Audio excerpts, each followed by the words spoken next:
Hey guys, tonight we slink through moonlit canals, where the water smells like secrets, and every lantern casts a shadow you're not sure is your own. You're dressed in black velvet, stitched with just enough gold to look noble, without actually being noble.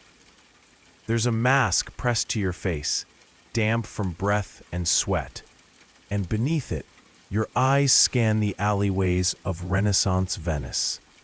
You're not sightseeing, you're working. And your job is spy.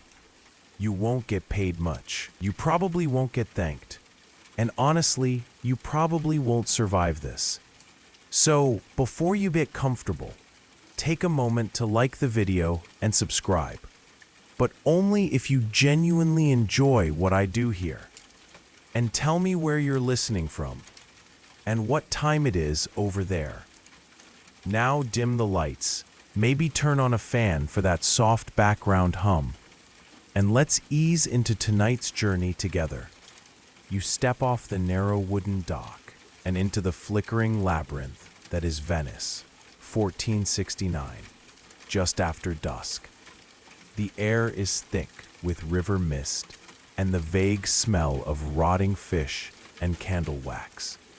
You're hungry, but not for food. You're hunting, or being hunted. That line blurs fast in this city. There's a whisper behind you. Just a leaf scraping stone, or a boot. You don't turn around. That's rule 1. Spies who check over their shoulder too often tend to end up floating face down, mouth full of canal sludge. You keep walking. Venice, right now, is the beating, paranoid heart of European espionage. Trade power? Check. Religious influence? Absolutely. Hidden war with basically every other city-state? Oh, for sure. You think it's a place of romance and gondolas. That's cute. You're actually walking through a place where information flows faster than wine. And just as intoxicating, except way more likely to get you killed. You pass under a low bridge, and your fingers brush the old stone. There's a tiny groove there, intentional, a signal to other spies. You recognize it. It means the Council of 10 is active tonight. The Council, in case you're not on the invite list, is Venice's secretive ruling body. Think of them as 10 paranoid uncles with infinite power and no bedtime. They don't like traitors or secrets they didn't collect first. You take a sudden turn into a narrow alley, narrow as a coffin, actually, and duck behind a stack of wine barrels. You've arrived at your drop site. No talking, no faces, just a scroll hidden inside the belly of a hollow pigeon figurine. You smile, barely. The craftsmanship's improving. Last leaks was a fish, and the tail didn't close right. Nearly got you exposed. You swap the fake for a real scroll, tuck it into the fold of your cloak, and move on. Just like that, the information changes hands. What was it? Naval routes? A cardinal's mistress list? You don't ask. That's rule 2. Spies who ask too many questions end up answering them underwater. You cross a tiny wooden footbridge, one of the hundreds spiderwebbing Venice together. Below, the canal ripples. A gondola slides silently by, its oar dipping like a priest's spoon into holy water. The gondolier doesn't look up. Good. He might be one of yours, or one of theirs. The problem is, you don't know who they is tonight. Historians still argue whether Venice in this period had the most effective spy network in Europe, or whether it was just the most paranoid. But one thing's clear. You are never alone. The architecture itself seems to conspire against you. Windows jut out at strange angles.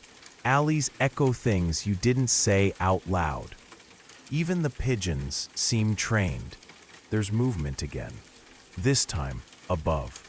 A rustle from a balcony. You resist looking. You pick up your pace and move under the shadow of an old basilica. The bells above you strike once. One chime. That's not the time. That's the signal. Your contact's late. You wait and wait. After 10 minutes, you see it. A flash of red silk under a gray hood. The merchant's daughter. No older than 16, but she's got a better record than some of the older agents. She slips you a single bead, cobalt blue, marked with tiny white swirls, Murano glass. She mouths, "East Gate, dawn." You nod once and vanish into the mist. You can't go home. You haven't had a home in months. Just safe houses, rented cloaks, and borrowed names. Your last alias was Marco della Torre. Not bad, but a little fancy. This week, you're Pietro de Ferrara, a failed wine merchant who smells like goat and frowns too much. You're getting into the role. As you pass by a narrow church square, you overhear two nobles arguing about a shipment of alum. That doesn't sound exciting, but alum is used in dyeing fabrics, and dyeing fabrics means textile guilds, and textile guilds mean power. And where there's power, there's someone who wants to steal it. You slide into a bakery and ask for the burnt corner loaf. Another code. You're handed a paper-wrapped bun and told to sit by the oven. Inside the loaf, not raisins. Documents, ciphered, of course, and not in Latin or Greek, but in Ottoman Turkish rendered in backwards Venetian shorthand. Fun. That's when the bell above the bakery door jingles again. A man enters. Too clean, too quiet. He doesn't order anything. You get up. You leave through the back. You run. Venice at night is a different city. The crowds are gone, and the silence turns every footstep into a betrayal. You race down alleys, past shuttered shops, and salt-streaked walls. Behind you, nothing, or everything. You duck into a wine cellar. Your code ring clicks open to reveal a tiny blade. You hold it in your teeth as you pry open a trapdoor. The cellar leads into a tunnel, one of many carved beneath the city centuries ago, used for smuggling, and now for surviving. You crawl for 10 minutes before you reach another door. This one is newer, reinforced. You knock, once, twice, then twice fast. It opens. A woman in dark robes pulls you inside and shuts it behind you. She's not Venetian. You think she's Florentine, maybe. She doesn't give a name. Just a basin of water and a nod. You wash your hands, your face, and hand over the documents. She smiles faintly. "Someone's going to die for this," she says. You don't ask who. Rule 3. As you settle onto a damp cot, your mind races. You saw a man with a strange tattoo, a lion devouring a star.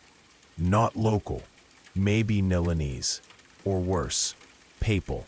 The Pope's agents are brutal, and they don't answer to Venice. You're barely dozing off when someone knocks again. Rapid, urgent. A boy, breathless, says the Doge himself wants a meeting. That's unusual. The Doge doesn't meet spies, not directly, and never without masks involved. You suit up. As you walk toward the ducal palace, the stones feel harder beneath your boots. The mist thicker. You know this isn't a debrief. This is a test. Maybe of loyalty, maybe of knowledge, maybe just to see how well you sweat. Inside the palace, the gold leaf on the ceiling practically mocks you. This city can afford to be beautiful because it pays in blood. You kneel before a silk curtain. Behind it, a voice. calm, old, amused. I hear you've been busy. You say nothing. You saw something. Last night, a pattern. You nod. Speak it. You hesitate. There's a trap here. Say too much, and you're a threat. Say too little, and you're useless. Someone's funding Florence, you say. Through the Jesuits, disguised as silk trade. Roots mat. There's a pause. Then, laughter. Not unkind. You've done well, Pietro da Ferrara. Or should I say, you never find out. The curtain draws shut. A servant bows you out. Back in the canal streets, the world is just as damp, just as dangerous. But now you are marked, not just as a spy, but as one who knows too much. A cat darts across your path. You flinch. Too jumpy. You're turning into one of those operatives who dreams in ciphers and wakes up with knives. You find a safe house near the fish market. The smell is awful, but that's the point. No one investigates here. You light a candle, write what you remember from the scrolls, and tuck it into a wine bottle filled with wax. Your next contact will pick it up on Monday, if they're not dead. One thing's clear. Midnight in Venice isn't romantic. It's a chessboard soaked in shadows. And tonight, your bishop just got taken, but you're still in the game. For now. You wake to the stench of eel skins and rotting melon. Because your current safe house shares a wall with a fishmonger and what appears to be an illegal compost heap. Your back aches from the stone floor. The candle burned itself out hours ago, leaving a tiny puddle of wax shaped suspiciously like the Holy Roman Empire. You file that away. It's probably just sleep deprivation. Or a sign. You're not sure which would be worse. You check the tiny window, just a slit of light squeezing between slatted shutters. Morning fog still clings to the rooftops. Somewhere a bell rings 6 times. That means it's time to become someone else again. You slip out wearing a dull cloak and a ridiculous fur-trimmed hat, meant to suggest minor nobility from Padua. You carry a rolled parchment under your arm, not important, just a drawing of a boat you made up. The trick isn't hiding what's valuable. It's looking like you don't own anything anyone would want to steal. You order a thick Turkish coffee, served in a tin cup, and a tiny triangle of almond bread. You leave exactly 5 denarii on the table. 2 for the food, 3 for the code. Moments later, your host slides into the seat across from you. She's dressed in a courtesan's faded gown, embroidered in gold thread that's probably just clever brass. Her name is Clara. Maybe. That's what she told you yesterday. Do you like poetry? She asks. You smile. That's today's code phrase. I prefer plays. Tragedies, mostly. She smiles back. You're in. You exchange pleasantries like 2 acquaintances who might be lovers or enemies or both. The man 2 tables down eyes you both with jealousy or suspicion. You can't tell. Everyone in Venice wears at least one mask. Sometimes literally, sometimes emotionally, often both. Clara stirs her coffee clockwise, then counterclockwise, twice. That means she's got a dead drop for you. She slides a handkerchief across the table. It's lavender scented, stitched with tiny flyers. Inside it, folded once and tucked into a hidden pocket, is a list of names. You glance at it, just long enough to notice one. Jacopo Foscarini, a name that shouldn't be there. He's part of the Council of 10, or at least he was last week. That's a mistake, you murmur. She shrugs. He made one. You pocket the handkerchief. By now, your coffee is cold. You drink it anyway. The bitterness helps keep your paranoia sharp. You stroll through the square, pretending not to feel the eyes following you. The women selling oranges? Probably innocent. The one with the lace parasol? Not so much. You make a sharp turn toward the canal and disappear into the smoke of a fish grilling stall. Clara's gone. So is the man from the cafe. It's just you now. Again. Historians still argue whether Venice truly pioneered cafe espionage or just perfected it. But the use of coffee diplomacy as a smokescreen for information exchange became such a problem that some minor city-states briefly banned imported beans. Imagine losing your morning caffeine and your intel in one brutal edict. You duck into a side alley and pause in front of a crumbling fresco of St. Mark. It's faded, almost erased, but your fingers trace a set of etchings hidden behind the plaster, a cipher grid, coordinates. You memorize them quickly. The message is clear. Follow the map, and don't get caught. Your next stop is less elegant, the home of a codebreaker who lives behind a curtain of drying laundry and works under a false name so long and ridiculous that even he's forgotten what it stands for. He opens the door in his slippers, sipping red wine from a glass slipper. It's a whole thing. "Ah, Pietro," he says, "though that's not your name. Come to ruin my afternoon again." You hand him the lavender handkerchief. He sniffs it, raises one eyebrow. "Clara again? You know she's probably working for Milan, right?" "She told me she wasn't. She also told me she was 22. Fair point. He reads the names and jots down some notes. Then he takes out a piece of paper covered in ink smudges and cryptic symbols that seem to shift the longer you look at them. You realize it's a message written using steganography. Text hidden inside poetry, under an invented meter that only makes sense if you're reading it while upside down and partially drunk. "Here's your prize," the codebreaker mutters. "4 of these names are aliases. One of them is yours."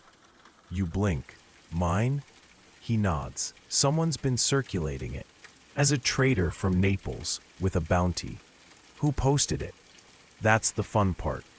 2 different cities." "2?" You sit very still. Which brings us to the art of bribes. In Venice, gold is useful, but coffee is better. Exotic scents, spices, rare inks, these are currency too. Once, you got a guardsman to forget your face for a week with a single slice of salted fig cake and a half flask of orange bitters. Right now, you need favors, so you visit Bianca. Bianca isn't a spy, she's a courtesan, which, in Renaissance Venice, often meant she knew more secrets than a cardinal and more passwords than your code ring.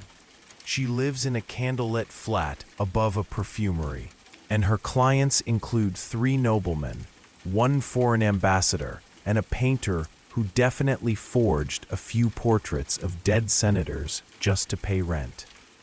You bring her powdered saffron and a letter from her sister in Siena. She invites you in. "What did you break this time?" she asks, handing you a glass of chilled water infused with mint. "My name," you say. She sighs. "Again?" You explain the bounty, the aliases. "The fake trader from Naples." She disappears for a moment, returns with a list of her own, scratched in fine silver ink on thin leather. These are the ones who pay to track new identities. 3 are reliable, 2 are rats, 1 is probably a ghost. You take it, you owe her now, and Venice remembers debt. It's mid-afternoon when you pass through the courtyard of San Zaccaria, where pigeons strut like tiny bureaucrats, and old women pretend not to listen to anything. You pretend not to notice the man who's been trailing you for 3 blocks. You stop at a fruit stand. He stops at a barrel. You glance into a mirror set against a wall. Decorative, cracked, and badly tilted. It gives you just enough angle to see the man's eyes flicker upward. You spin and knock over the barrel. Fish fly everywhere. He swears. You run. You don't stop until you reach the Grand Canal. And you know what? It's time for a gondola. You wave one down. The gondolier smiles faintly. You're bleeding, he says. You check your side. A small cut, barely noticeable. But someone nicked you. Maybe back in the market. Maybe on the bridge. He rose without asking questions. That's good. Except you know this gondolier. Not well. But enough to know he once worked for the Savoy court. You smile. You still sing? He shrugs. Not for free. You toss him a silver ring. As he hums a tune. You rest your head back and try not to think too hard about the fact that your name's now circulating across city-states, and at least 2 people want you delivered alive. Which is worse than dead, because alive means questions. Back on the dock, you change again. New shoes, a monk's robe, shaved a bit of your beard with a shard of mirror. No one notices a monk carrying a satchel full of prayer scrolls, especially if one of those scrolls happens to be rolled around a ciphered blueprint for a ship design stolen from Genoa. You settle into a small chapel and begin translating. The Latin's rough, the sketches are worse. But it's all there, a new kind of hull, fast, narrow with room for cannons. You're not even a boat person, and you know this is dangerous tech. Someone paid for this information. Now it's yours. And now you have to decide who deserves to receive it. Florence, Milan, Rome, the Doge. You stare at the scroll and realize the answer is none of them. But keeping secrets in Venice, that's like trying to hold mist in your hands. You step back out into the light. The gondolier is gone. So is the man who followed you. But behind you, carved faintly into the chapel doorframe, is a symbol. A crescent moon with a dagger across it. You don't recognize it yet. Venice at night breathes differently. By day, it's all motion. Bells, footsteps, merchants shouting prices. But once darkness settles in, the lagoon city exhales, slower and stranger. Sounds are muffled by the canals. Voices disappear behind thick wooden doors. And somewhere in the maze of alleys and shadowed bridges, someone is looking for you. The moon is high now, and so is your pulse. That dagger and crescent mark etched on the chapel door. It's not in any of your usual code books. Not Venetian, not Florentine, not even Ottoman, which is deeply unsettling. You pride yourself on knowing more symbols than a tarot reader with a gambling addiction. So you do what any responsible spy would do. You panic for 6 seconds, then get moving. First stop, Gianni the map rat. Technically, he's just Gianni, but among your more eccentric colleagues, he's earned his nickname by hand-drawing over 200 secret city maps in the last decade, some of which feature cat passageways, rumored witch homes, and one extremely detailed cartography of the best chimneys to hide in during emergencies. He lives above a stable that rents out gondola mules. Yes, that's a thing. Don't ask. Gianni opens the door wearing half a robe and a monocle with no lens. You look like someone sat on your peace of mind. You show him the symbol. He studies it, frowns, pulls out a dusty scroll, and sneezes dramatically into your coat. Sorry, he mutters, flipping through ink-cracked pages.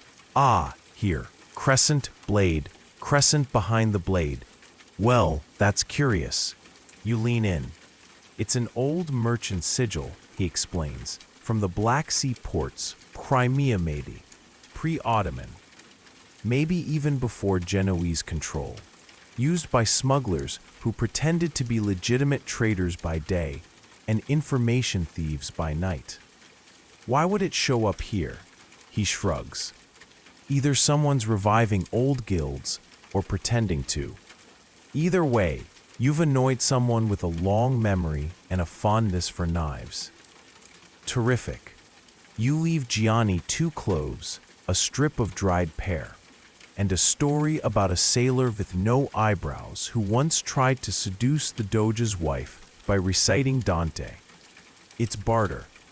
Knowledge for knowledge. That's how this world turns.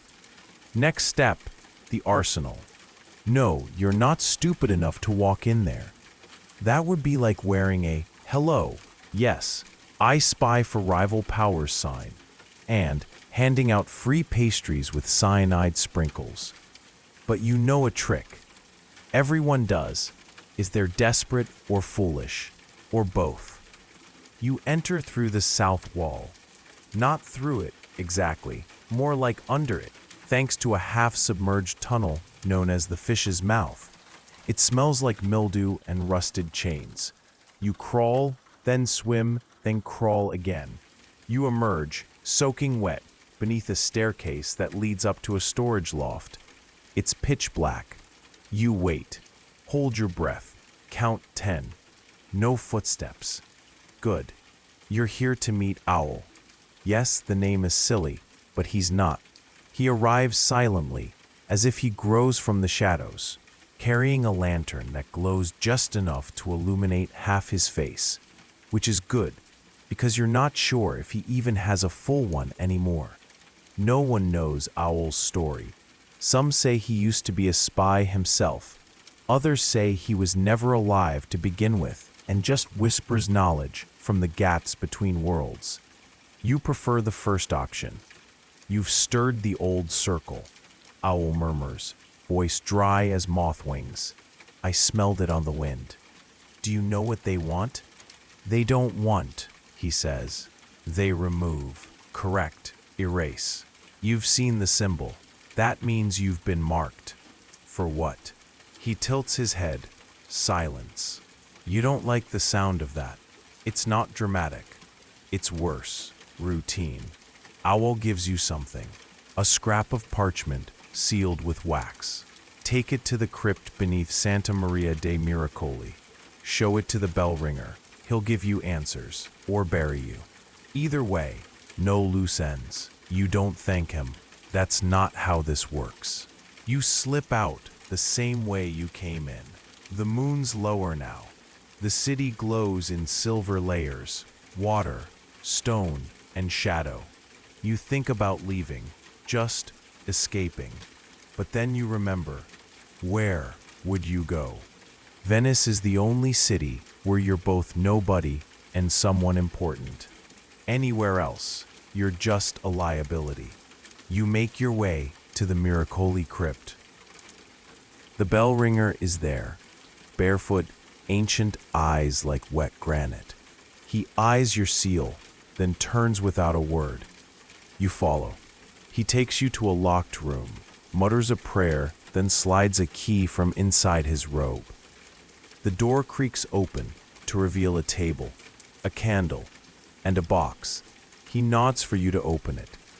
Inside, an old ledger, a pair of gloves stained with rust, or blood, hard to tell, and a vial of dark blue liquid sealed with coral wax. You look at him. He shrugs. Evidence, he rasps, of someone you trusted. Someone who's feeding names to the order. You mean the Crescent Dagger people? He nods slowly. You flip through the ledger. Page after page of payments, coded notes, times and places. Dead draughts, ship names, decoy messages. You freeze on one. Clara, courier, probable dual role, paid by Sforza family.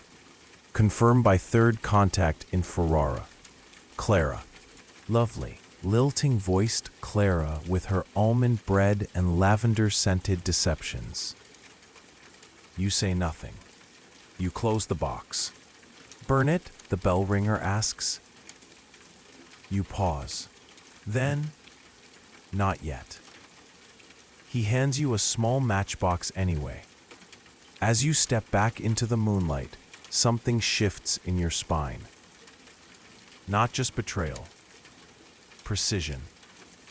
Clara wasn't just lying, she was good at it. Too good. Which means this whole past week has probably been a stage. And you were just the fool, standing in the spotlight. You change directions. You don't go to Clara's. Too obvious. Instead, you head to the mask-maker's quarter, where artisans work late into the night, sculpting papier-mâché secrets into Carnival disguises. You're looking for Aldo. Aldo owes you 2 favors.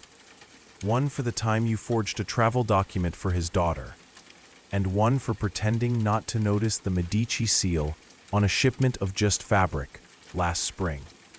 He lets you in with a grunt. You explain the situation. He listens, brushes soot from a half-finished mask, and pulls out a hidden drawer. Inside, a blank mask. Thanks to a carefully uncomfortable pair of custom sandals, you head to the fish market. Why? Because that's where Clara said she wouldn't be.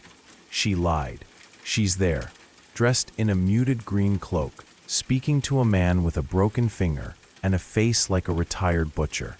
You watch them for a while. No contact, just quiet, slow exchange. You get closer, close enough to hear a few words. Document secured. Arsenal plans? Hand it off. She smiles, and it's the same smile she gave you over almond bread. You wait until the man leaves. You approach her as someone else. You fake a limp. Speak in a higher voice. Signora, pardon the intrusion, but I believe you dropped this. You hand her a coin, just a Venetian soldino. She takes it, looks at it, stiffens. It's marked. Not to her, but to you. You carved a cross into the edge. Weeks ago, as part of a private tracking method, only 4 exist. You smile. She freezes. I'd like my name back, you say quietly, dropping the act. Her expression doesn't change, but her eyes do.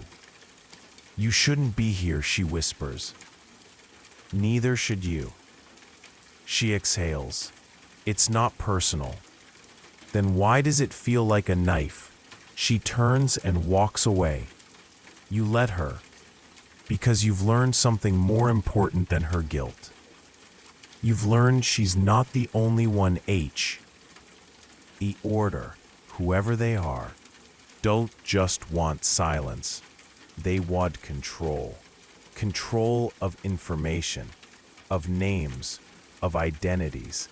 And someone at the top is helping them. Maybe the Council of 10, maybe beyond. You stand alone in the market. Fish stink and truth hang heavy in the air. You walk away with a new goal, not just survival, exposure. Because if someone's rewriting identities in Venice, it's time to write back, with blood, ink, or both.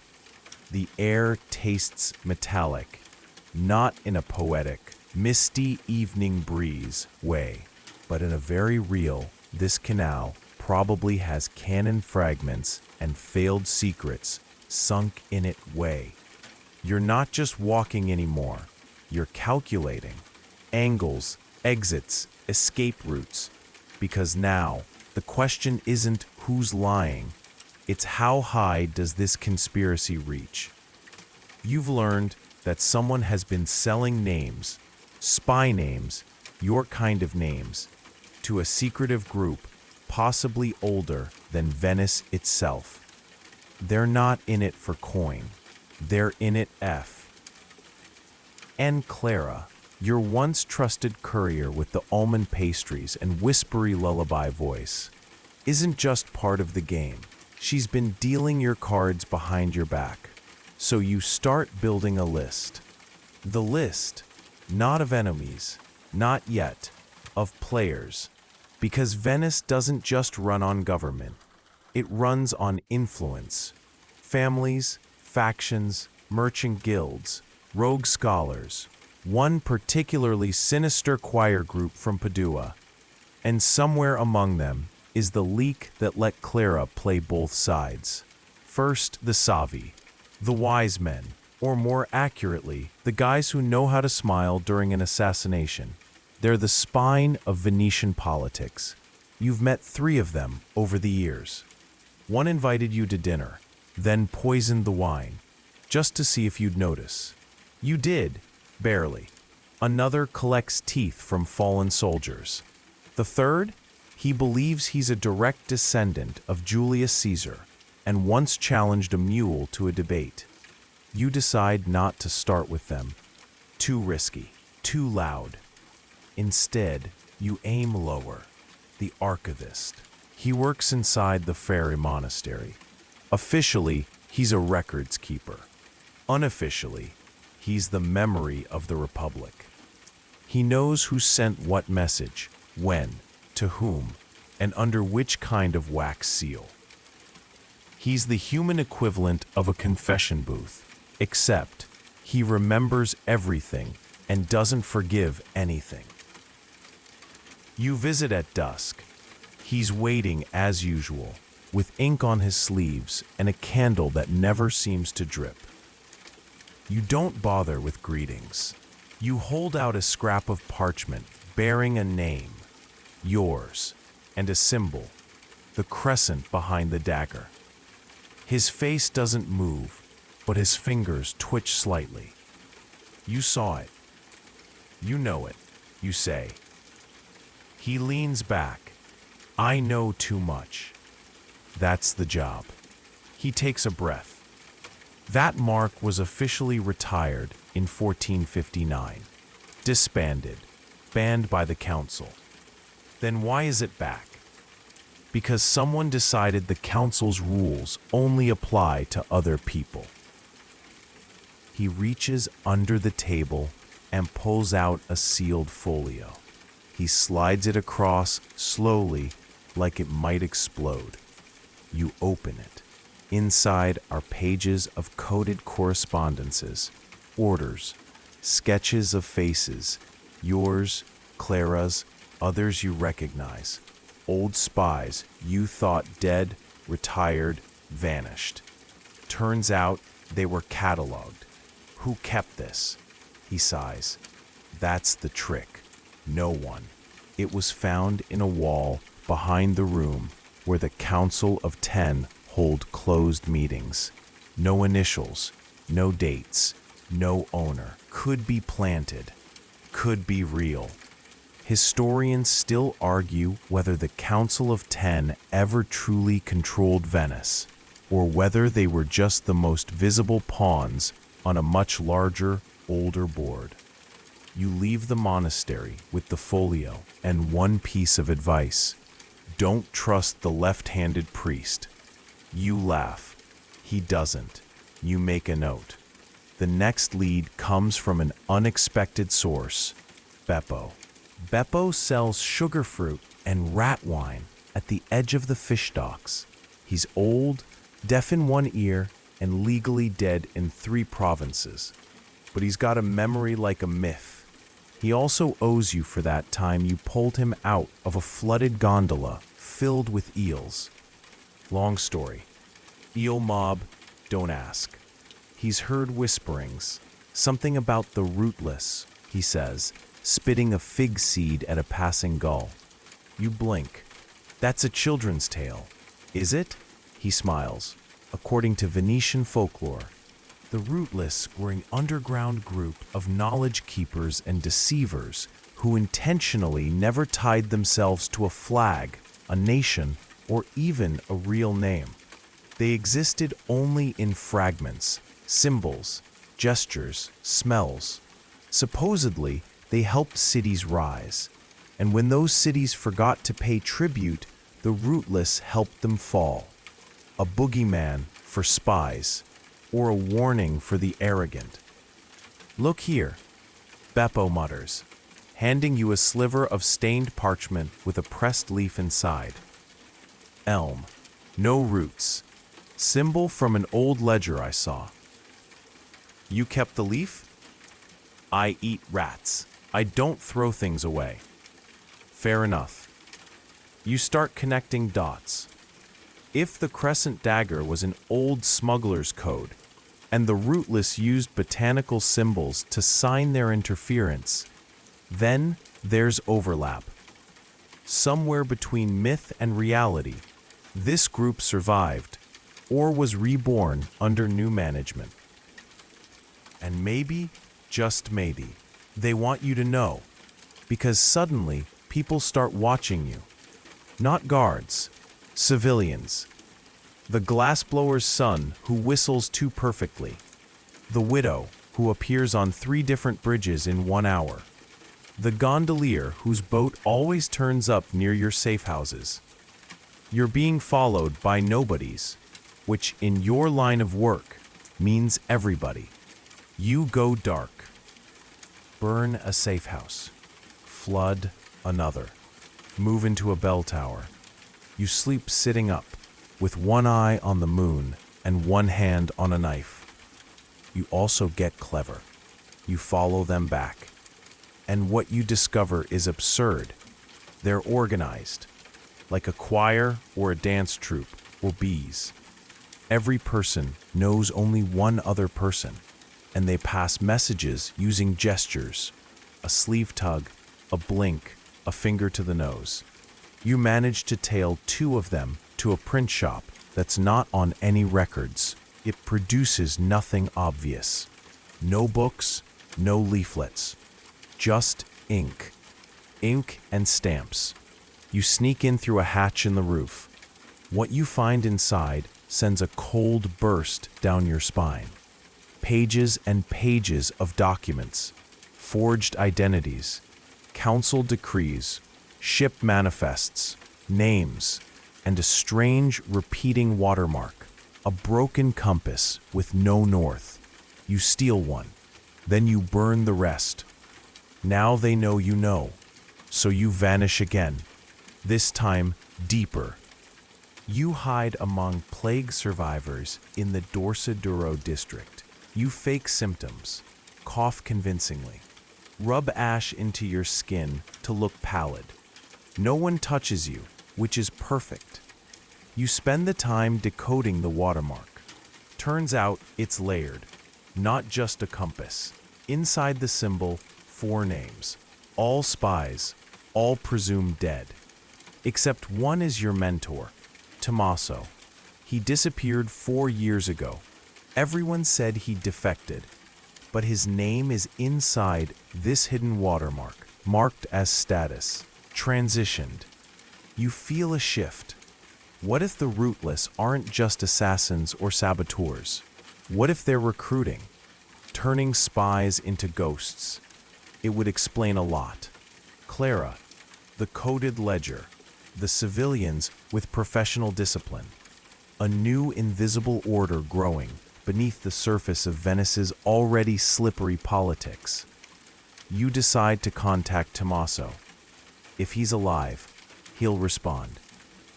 You send a very specific message, 3 lines of Dante with the middle one slightly misspelled, inked in squid bile and sealed in garlic oil.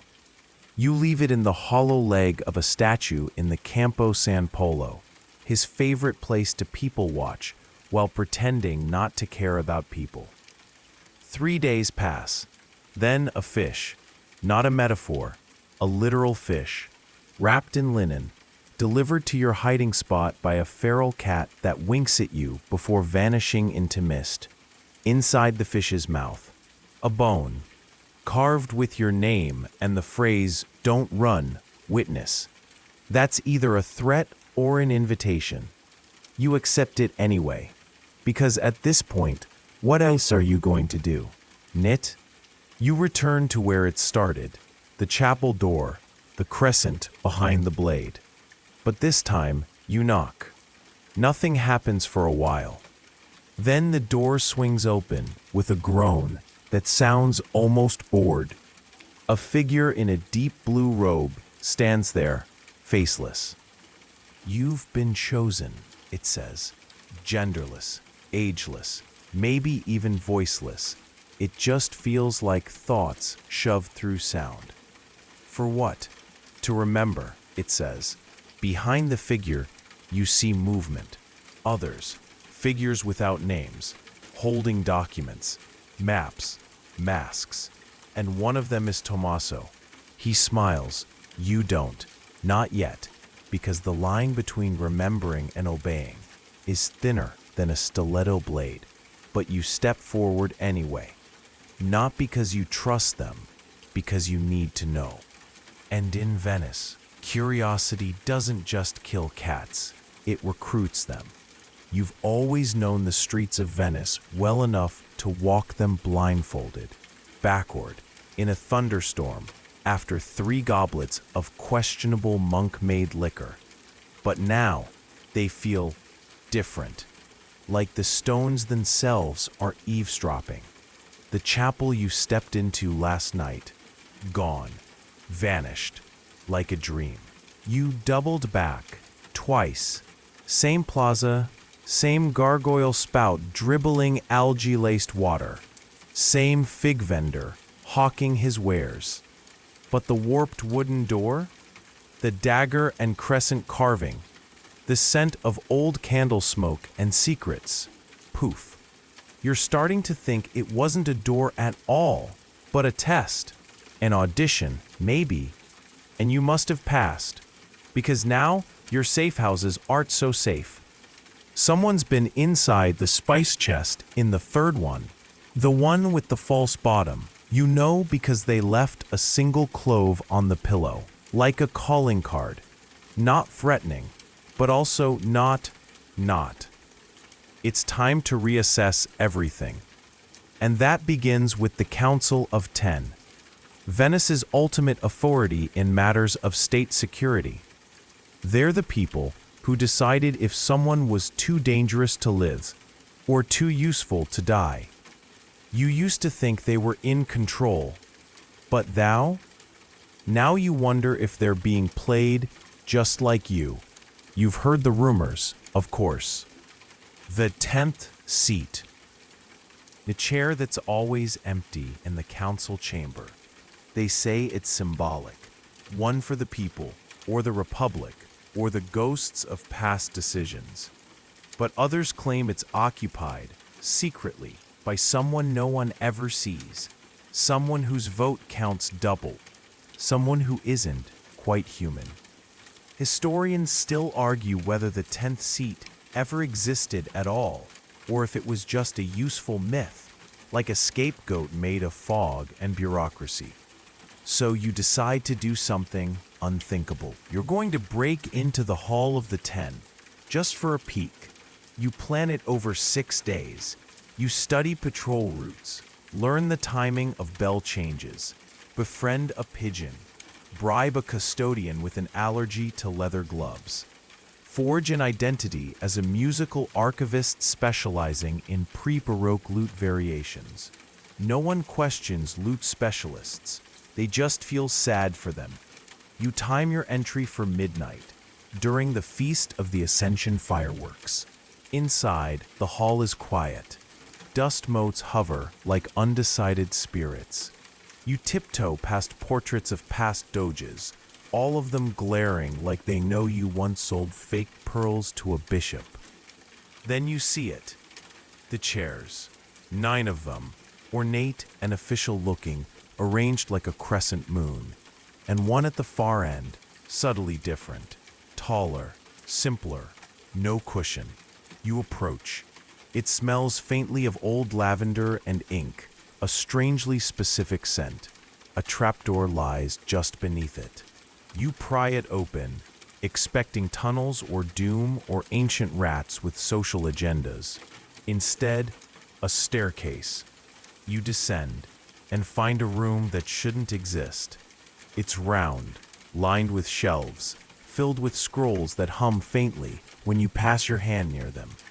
In the center, a table carved with a compass that doesn't point north. The same broken compass you saw in the watermark. And sitting at the table, Clara. She doesn't flinch when you arrive. She's wearing no disguise now. Her eyes are clear and a little tired. "You made it," she says softly. "You left me breadcrumbs," you murmur. She smiles.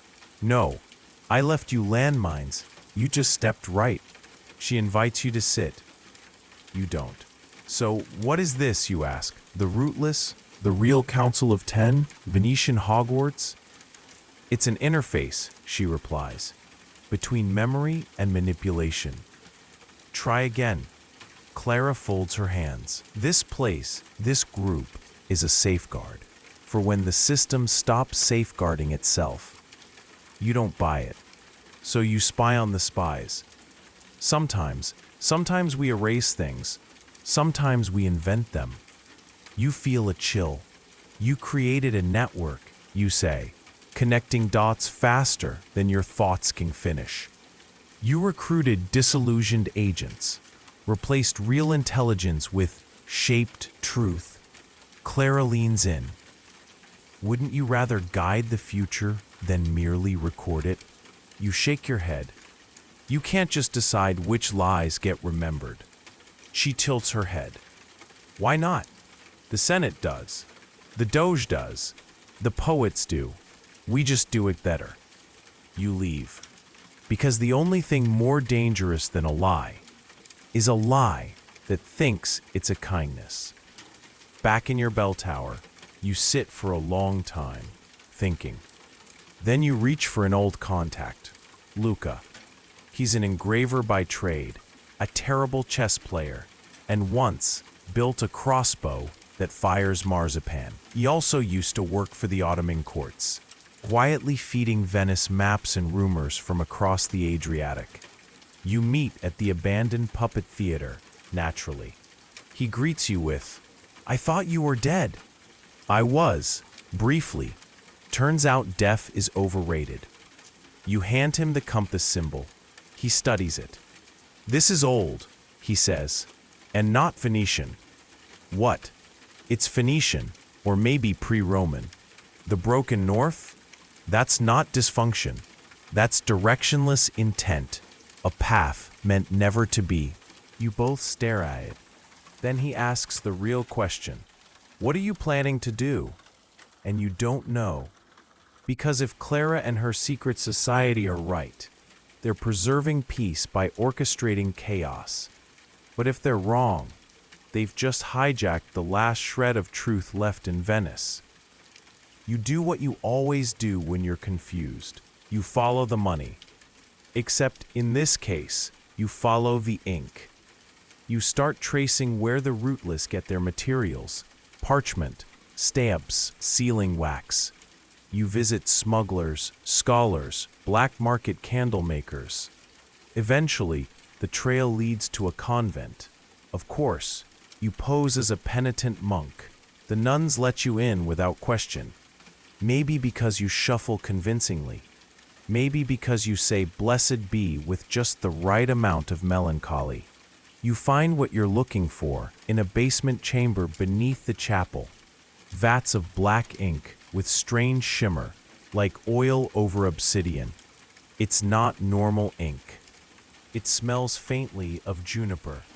Sister Amelia catches you snooping. She's 82, tiny, wields a cane like a sword.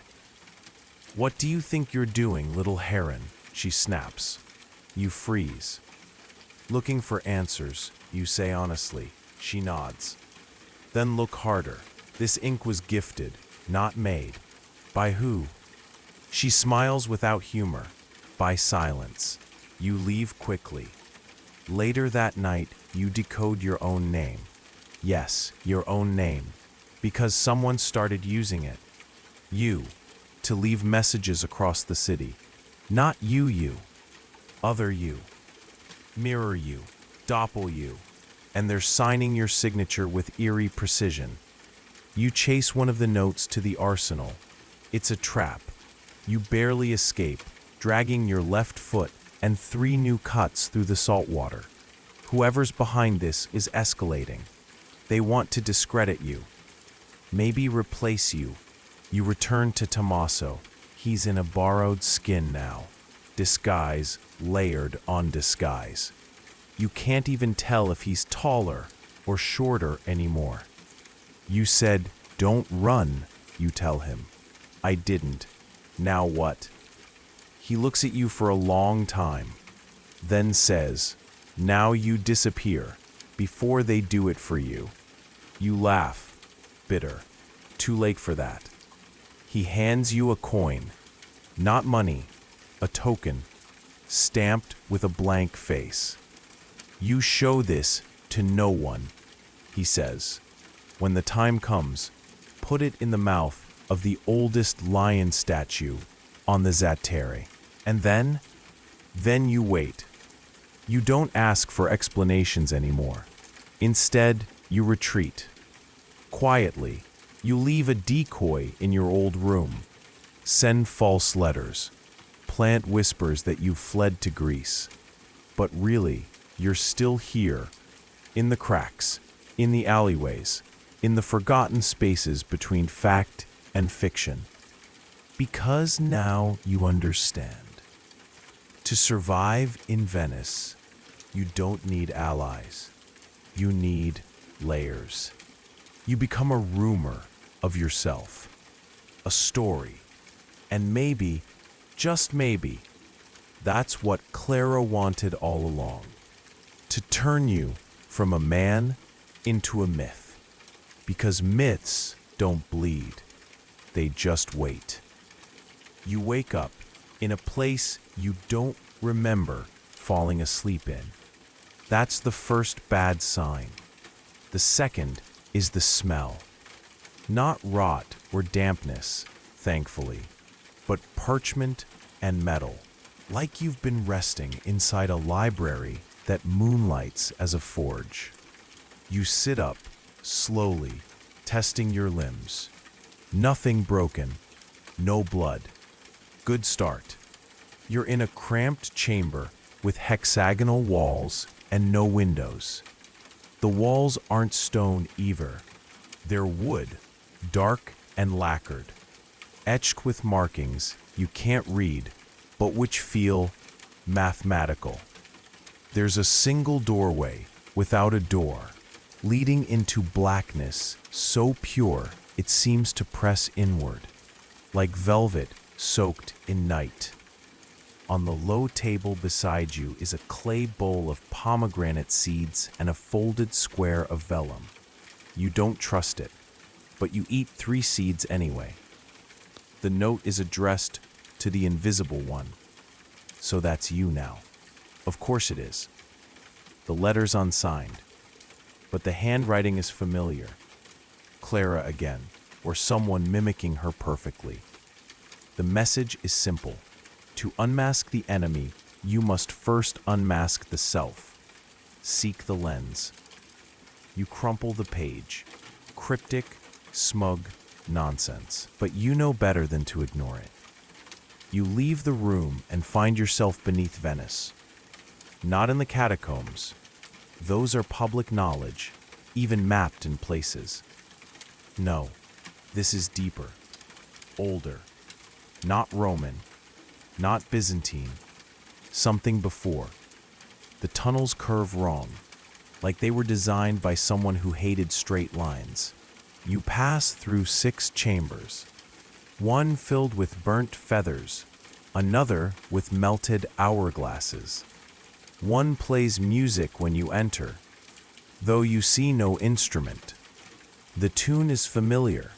It's the lullaby your mother hummed when she braided your hair before she died. You start running after that. Eventually, you find stairs, slippery, crumbling. They lead upward. And when you push open the door at the top, You're in the Libriera Marciana, back in the world.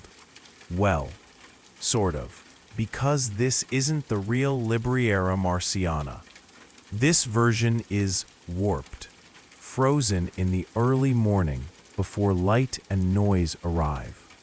Not a soul in sight, and yet candles flicker, shadows move just a little too slow. A chessboard sits mid-game on a plinth, and one of the pawns has a tiny smile carved into its face. You spot a glass object on the lectern, a lens, a literal one, large, hand-ground crystal, set in an iron frame with symbols running along the rim. Greek, you think, but backwards.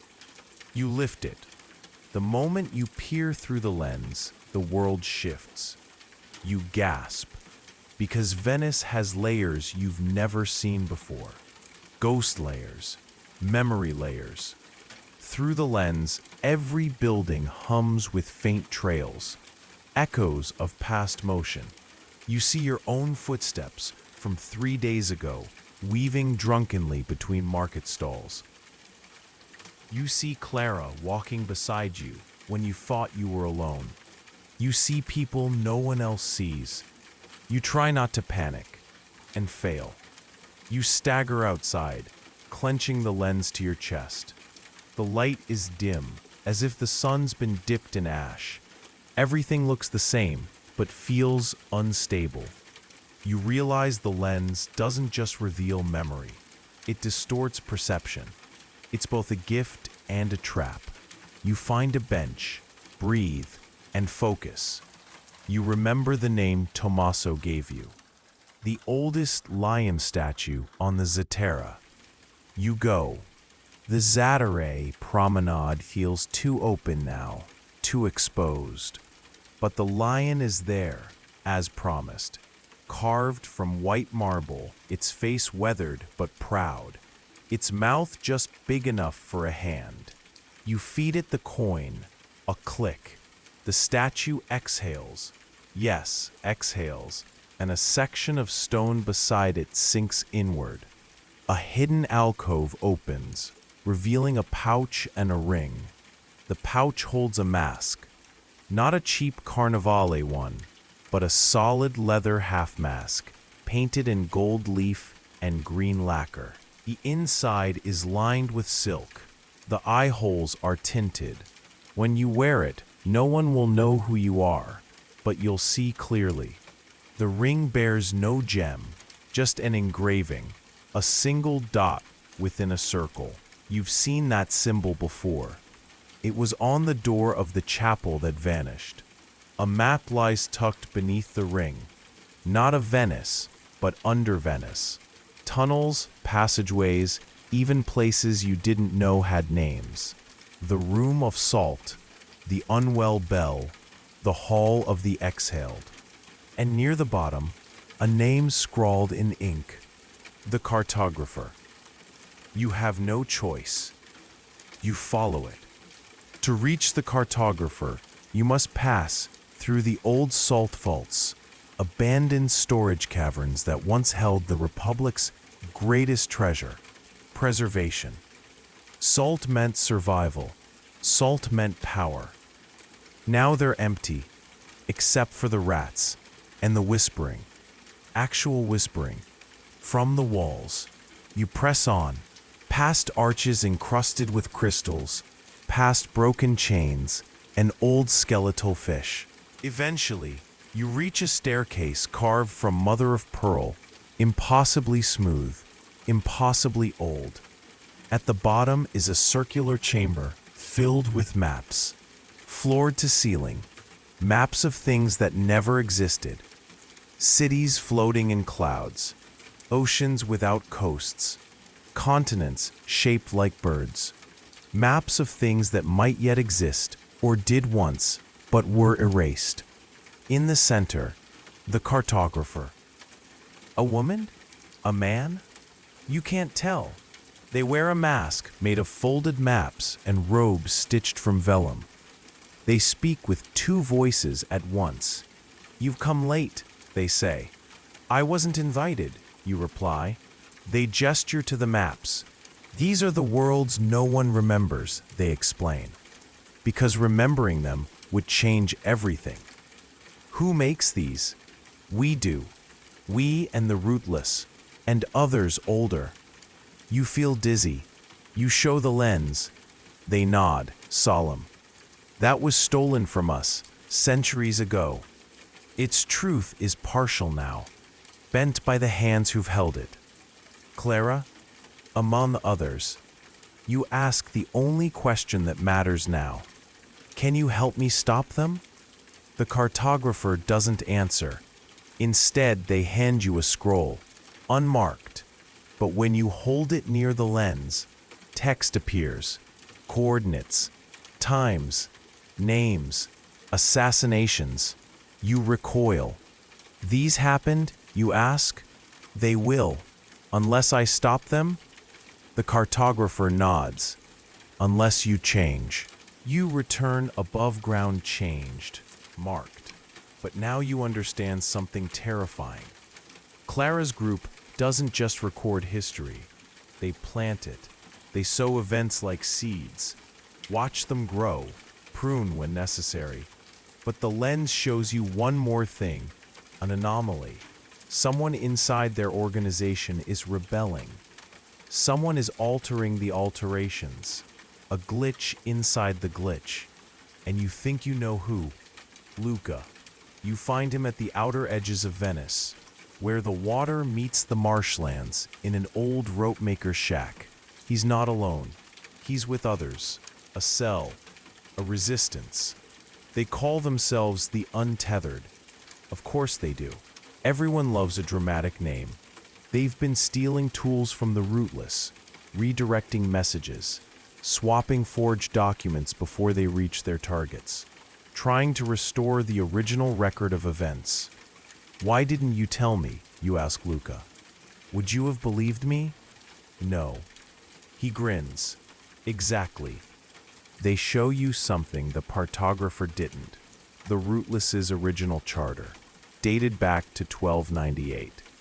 Back when the organization was formed, not to control Venice, but to protect it. They were archivists first, guardians of the record. But over time, power warped their purpose. Now, they erase as much as they record. And worse, they've begun inventing disasters to validate their own existence. You decide then, you're going to burn them down. Not literally. Well, probably not. You'll dismantle them one thread at a time. Quietly, carefully. But to do that, you need a new identity. One the rootless can't predict. A ghost in the ink. You let Luca and the Untethered perform the ritual. It's symbolic, not magical. You burn a page of your own writing. Submerge a lock of hair in ink. Speak a name you will no longer answer to.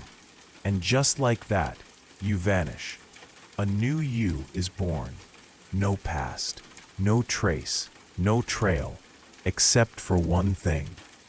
One final breadcrumb you leave behind, just to mess with them. You forge a message from Tommaso, and plant it inside the rootless archive. A warning, a dare.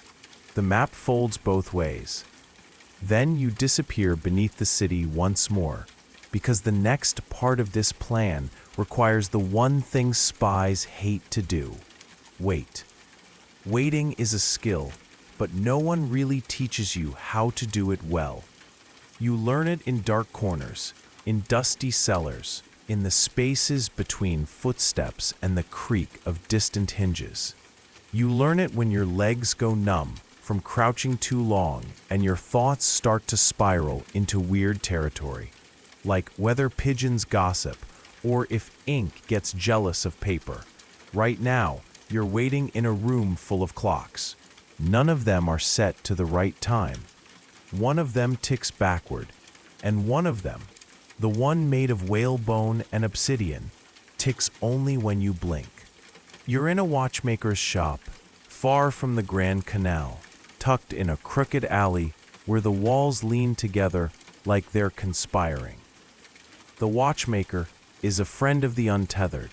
His name is Piero, and he claims to have once made a timepiece for the Doge's cat. You're not sure if that's a joke. You're here because the next target is tying itself, not literally. That would be dramatic, even for you. But timekeeping in Venice? That's another story. You see, the Republic didn't always agree on what time it was. Some churches used Roman reckoning. Merchants followed the sun. The Senate had its own official hour. Confusion was power. The rootless made sure it stayed that way. Why? Because control of time meant control of action. If you could delay a vote by 30 minutes, if you could tell one group it was 9 a.m. and another it was 11, you could manipulate decisions without ever laying a finger on a person. The rootless kept dozens of separate clocks running, with forged calibrations and bribed bell ringers. But that was just the surface trick. The real weapon was the time book. You first hear about it from Piero, over a chipped cup of chicory coffee. He speaks in whispers. The Libro d'Ore Nascoste, he calls it. The Book of Hidden Hours. A leather-bound journal passed between rootless captains. Each page details not just what happened, but when it should have, and sometimes when it will. They write time like it's a suggestion, he says, polishing a gear the size of a walnut. And Venice obeys. You ask the obvious question, where is it? He points to the grand clock tower, Torre dell'Orologio, of course, the most visible symbol of time in the city. Guarded, watched, adorned with statues of the Magi and a giant bronze lion that looks just slightly too smug. You're going to steal from it, because that's your new life. No pressure. The plan is simple in the way that avalanche prevention is simple.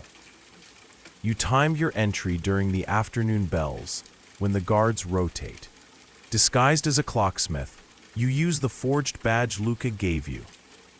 A perfect match for the one stolen last year, right down to the scratch across the third letter. You enter. The tower is tight. Spiral stairs. Dust like cinnamon in the air.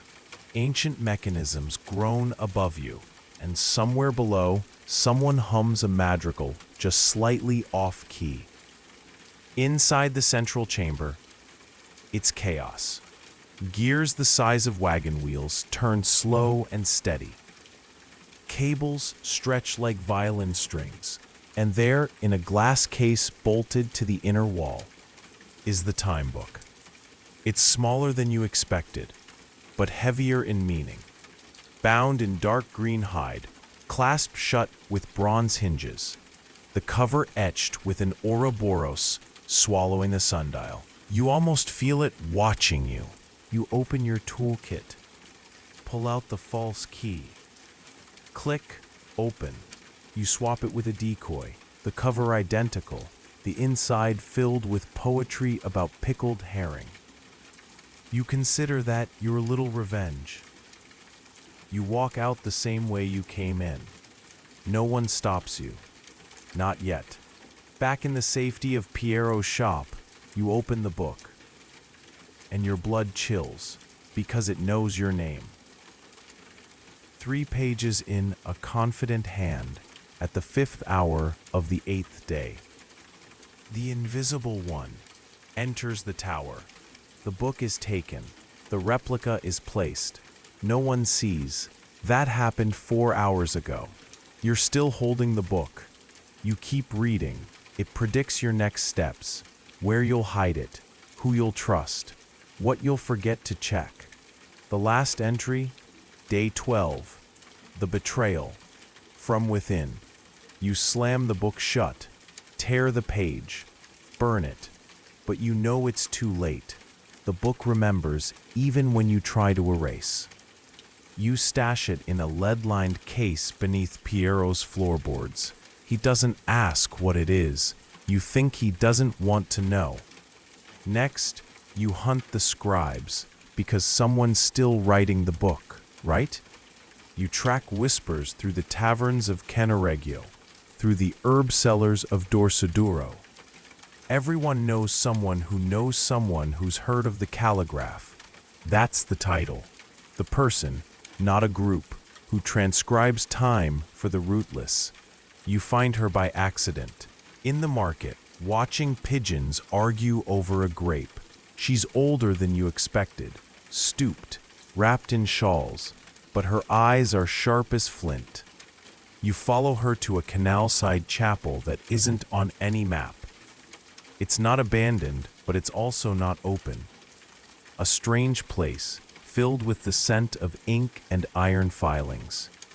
Instead of saints, the frescoes show writers, monks with giant quills, women binding books, a child writing on water with a stick. You slip inside, confront her. Are you the calligraph? She nods once, no fear. I was, she says. Now I wait to be replaced. By who? She shrugs. They never tell me until the moment it happens. You sit with her. Share figs. She tells you stories. She's been writing the book of hours for 30 years, but she doesn't write what she wants. She receives dictation from voices she's never seen. Sometimes it's a whisper, she says. Sometimes it comes in dreams. You ask if she believes it. She chuckles. Belief is a luxury. I transcribe. Do you want to stop? I did, once. But they burned my replacement. Mistaken identity. You shiver. She presses a small notebook into your hand. This is my version, she whispers. What should have happened? They want to destroy it. You don't let them. Why not?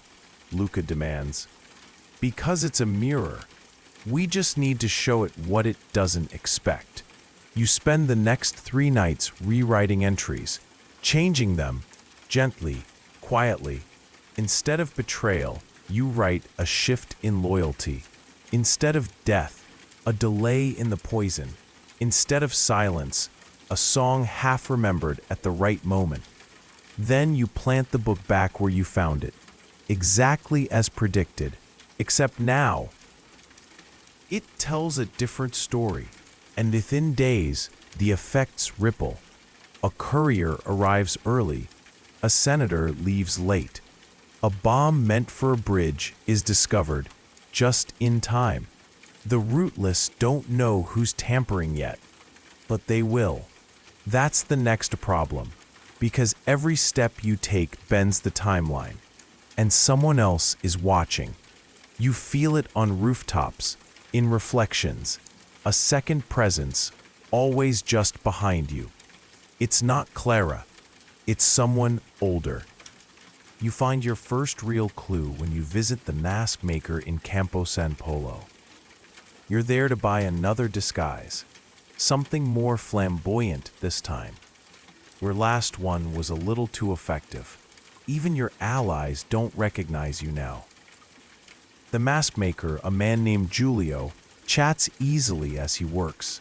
He's half blind, but somehow he chooses colors with perfect instinct. Red for mischief, silver for memory, blue for secrets. He pulls out a small box wrapped in crimson velvet. I've been told to give you this. By who? He shakes his head. Didn't see, didn't ask. Inside the box is a brass token. Because the rootless are starting to notice the rewrites. You see it in the way guards linger a little longer, in the coded graffiti on alley walls, in the silence from Clara.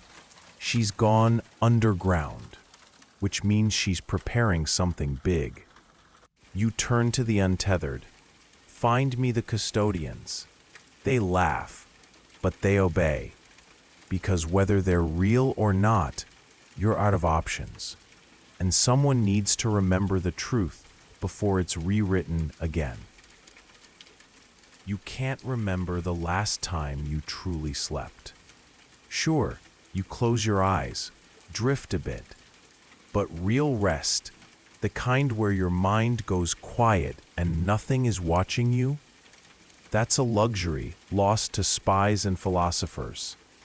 And now, to you, because Venice has gone quieter, but not in a good way. The usual music drifting from open windows has faded. The markets seem thinner, the bells slightly off, not broken, just delayed. Or maybe you're the one who's out of sync. Either way, it's not safe anymore. The rewrites in the time book are working too well. A Doge's guard division missed a patrol window by 17 minutes. A senator's mistress skipped a rendezvous, unknowingly dodging an ambush. An entire shipment of rootless documents bound for Constantinople lost when the gondolier took an unexpected turn toward romance and never looked back. You thought you were correcting things, smoothing time's wrinkles, but it turns out, when you tug one thread, a whole lace curtain starts to unravel. And somewhere out there, the custodians are watching. Or waiting. Maybe both. You still have the brass token, the word custodian etched like a secret you haven't earned. It hums faintly when you hold it over firelight. You've tried everything: pressure, heat, oil, but nothing unlocks more meaning. So you do what all desperate Venetians eventually do. You turn to the librarians. Not just any. The Biblioteca San Marco, home to over 15,000 manuscripts and at least 3 cats that may or may not be enchanted. It smells like cloves and old paper and something vaguely alchemical. You pose as a researcher of zodiac calendars. Easy enough. They give you a desk in the back near a window that hasn't opened since the Fourth Crusade. It takes 2 days before you find something useful. Tucked in the binding of a crumbling ledger, a scrap of vellum, no larger than your palm, written in mirror script, barely legible. You hold it up and read. When time falters, memory must anchor. Seek the keeper beneath the salt library. You ask around, casually. The salt library isn't a library, it turns out. It's a code name, an old salt warehouse on the southern edge of the city, long since converted into a private archive. The untethered call it the brine. It's where records that no one wants found end up. Files from failed revolutions, sketches of heretical machines, recipes for inks that never fade. Getting in isn't easy. You bribe a dockworker, forge a letter of ownership, slip in wearing the robes of a forgotten archivist. Inside, it's a labyrinth of crates and scrolls and eerie echoes. Everything smells like sea air and regret. You follow the map scrawled in the vellum fragment, down a stairwell with missing steps, through a door made of driftwood and barnacles, and into a room that shouldn't exist. It's round, perfectly round. Stone walls etched with symbols you don't recognize. At the center, a basin of dark water. A voice speaks, but no one's there. Name the time that brought you here. You hesitate, then whisper, "The hour I took the book." Silence. Then the token in your pocket burns hot. You drop it into the basin. Rickles. The water turns clear, and you see not your reflection. Yours, but older, worn, tired, but determined. It nods once. Then the voice again. You seek the custodians. You are late. You're not sure how to respond, but the voice continues. They remember. What you change, they recall. What you erase, they mourn. What you save may not be what you think. The reflection disappears. In its place, a sigil floats in the water. 10 stars around the city, just like the token. But now, one star pulses red. You blink, and the room is empty. No basin, no sigil, just you and the faint taste of salt on your lips. Outside, Venice looks the same, but you know it isn't. Because now, the custodians are awake. And Clara? She finally reaches out. In the form of a painted message across the side of a fishmonger's stall. 3 lines in cobalt ink. The gears move faster. Meet where the clocks melt. Bring no shadow. It's a reference only an insider would catch. The clocks melt is an untethered code for Campo del Tempo, an old square where abandoned clock faces hang like art. It was once a place of timekeeping experiments, now long forgotten. You go at dusk, no cloak, no tools, just you. She's already there, sitting on the edge of a dry fountain, tossing breadcrumbs to ghost pigeons. Her hair's shorter, one sleeve missing. A new scar curves along her cheek. You rewrote too much, she says. You sit beside her. They were dying. They still might. She doesn't say she missed you, but her knee rests just a little too close to yours, and she doesn't move it. You talk. She tells you about the rootless retaliation, about how their scribes are now watched, how rumors speak of a new branch, the quiet ones, tasked with finding and unmaking time meddlers. They don't kill you, she says. They erase you. Your stomach knots. She hands you a list of names. 12. People the rootless suspect of aiding the rewrites. One is Piero. You realize what she's giving you isn't a warning, it's a countdown. You need to move fast. Together, you organize a plan to extract the innocents. You work with the glassblowers of Murano to fake identities. Glass eyes, forged teeth, inked fingers. You pay smugglers in opera tickets and aged balsamic vinegar. You get 6 out before the rootless catch on. The 7th vanishes mid-evacuation. The 8th turns out to be a spy. The 9th, you never find, but you try. That has to count. Meanwhile, the time book continues to ripple. More changes, more consequences. A senator's child, once marked for death, now becomes a symbol of peace. A merchant's fire, once arson, is now an accident caused by a storm no one predicted. A cathedral's dome collapses, but no one is inside. History bends, and the custodians, they finally step forward, not as you expect. They don't wear robes, they don't glow. They're gardeners. You meet the first one in a courtyard behind a convent. She wears dirt-stained gloves and prunes rosemary with brutal efficiency. I'm Livia, she says. I plant things. Custodian's garden? She smiles. You think memory just grows? We seed it, water it, pull the weeds. She walks you through a hedge maze that shouldn't fit in this space. Each branch leads to a memory, a moment someone forgot, now rooted in earth and scent. You see your own childhood, a stolen peach. Your father's laugh, the smell of river mud and oil lanterns. You don't cry, but you want to. She tells you the custodians can't fix everything.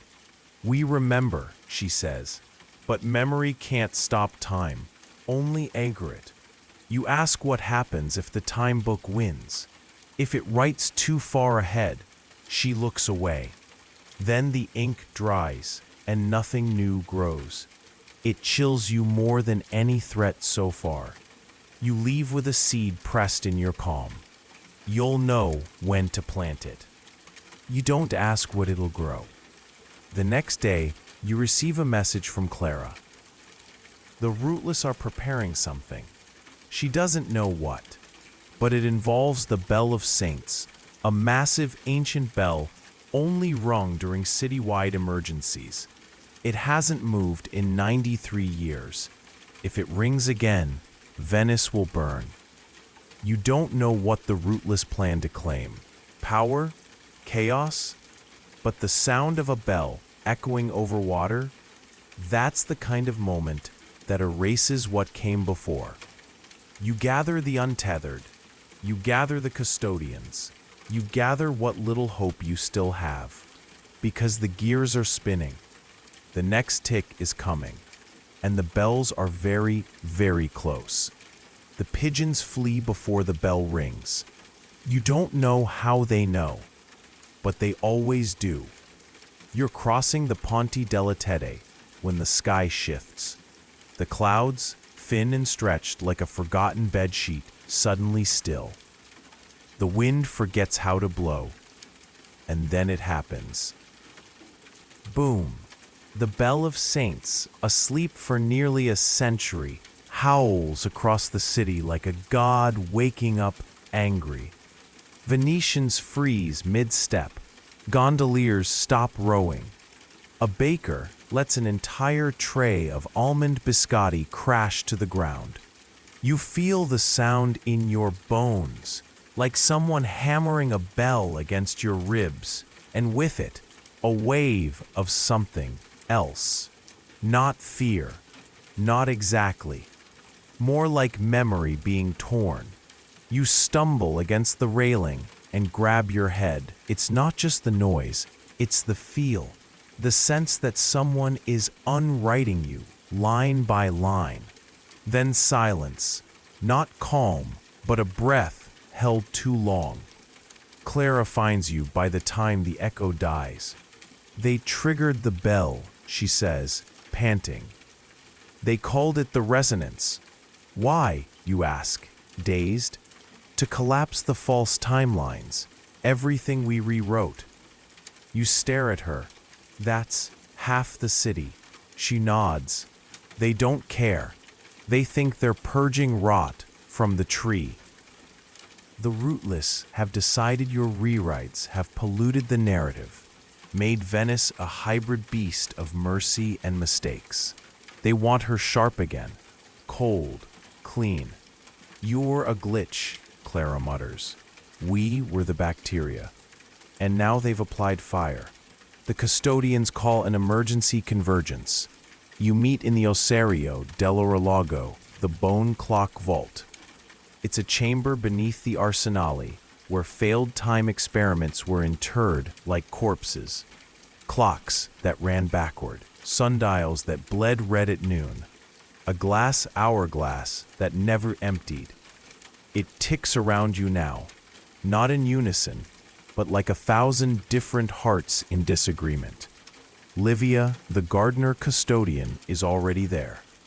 So is Marco, the one with wax-stained fingers who speaks in riddles. Clara stands beside you. They all look at you because somehow they think you're the tether now, the hinge. The bell shook the weave, Livia says. We've lost 6 major anchors, 4 more are fading. What does that mean, you ask? It means, Marco says softly, that Venice is starting to forget herself. Whole districts are becoming unmoored.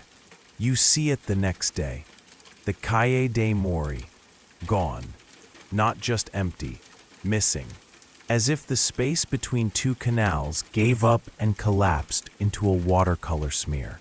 A boy runs past you, calling for a dog that never existed. A woman cries in front of a bakery window, unsure why it matters. It's the fraying of story, and if too much unravels, Venice will become a myth told by no one.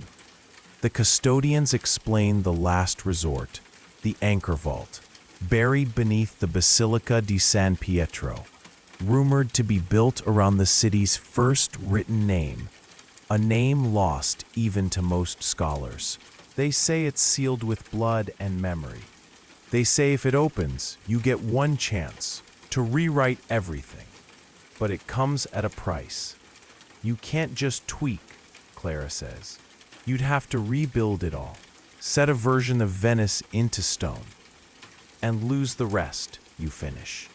All the heartbreaks you prevented, all the minor kindnesses, all the slow-burning romances and friendships reborn, gone. You have one night to decide. The custodians agree to help you reach the vault if you choose that path. Until then, they offer something else. A walk through the city as it is. A final inventory of what could still be saved. So you walk, with Clara. You walk canals that bend in unfamiliar directions, past buildings that flicker between old and new. You watch a couple argue in Latin, then make up in Venetian dialect, so old it sounds like birdsong. You feed imaginary ducks that disappear the moment they swallow breadcrumbs. You laugh, once, maybe twice. You sleep beside her in a ruined bell tower.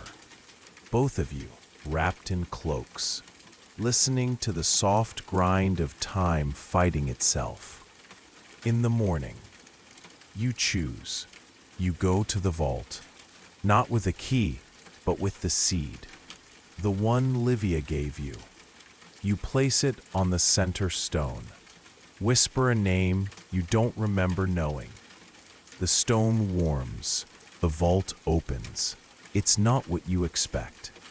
No books, no gears, no glowing glyphs, just a table, a single quill, and a sheet of vellum, so white it seems to hum. The custodians stand back. Only you can write. But Clara stands behind you, close enough to breathe your air. You sit. You dip the quill in memory and begin. What do you save?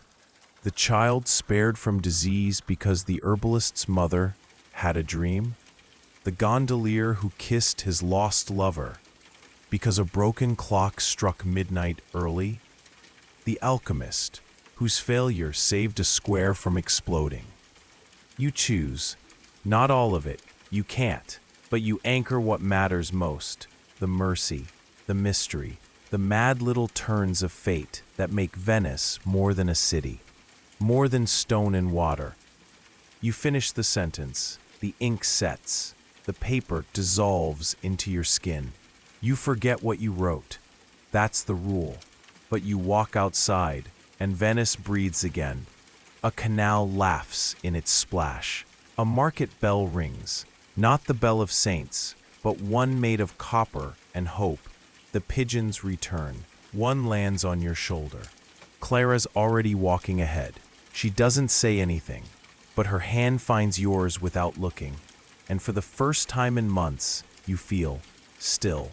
The rootless fade, maybe not gone, but disarmed. Their bell rang, and Venice didn't break. You never see the time book again, but you do see Livia once more. She hands you a sprig of rosemary. You'll know when it blooms, she says. It already smell. You mend things. You bake, poorly. You teach a boy to read backwards, just for fun. Clara maps birdsong. You don't spy anymore. You remember, because now you are a custodian. The city chose you, and when the tide is high and the bells echo faintly, you sometimes hear your old name carried on the wind.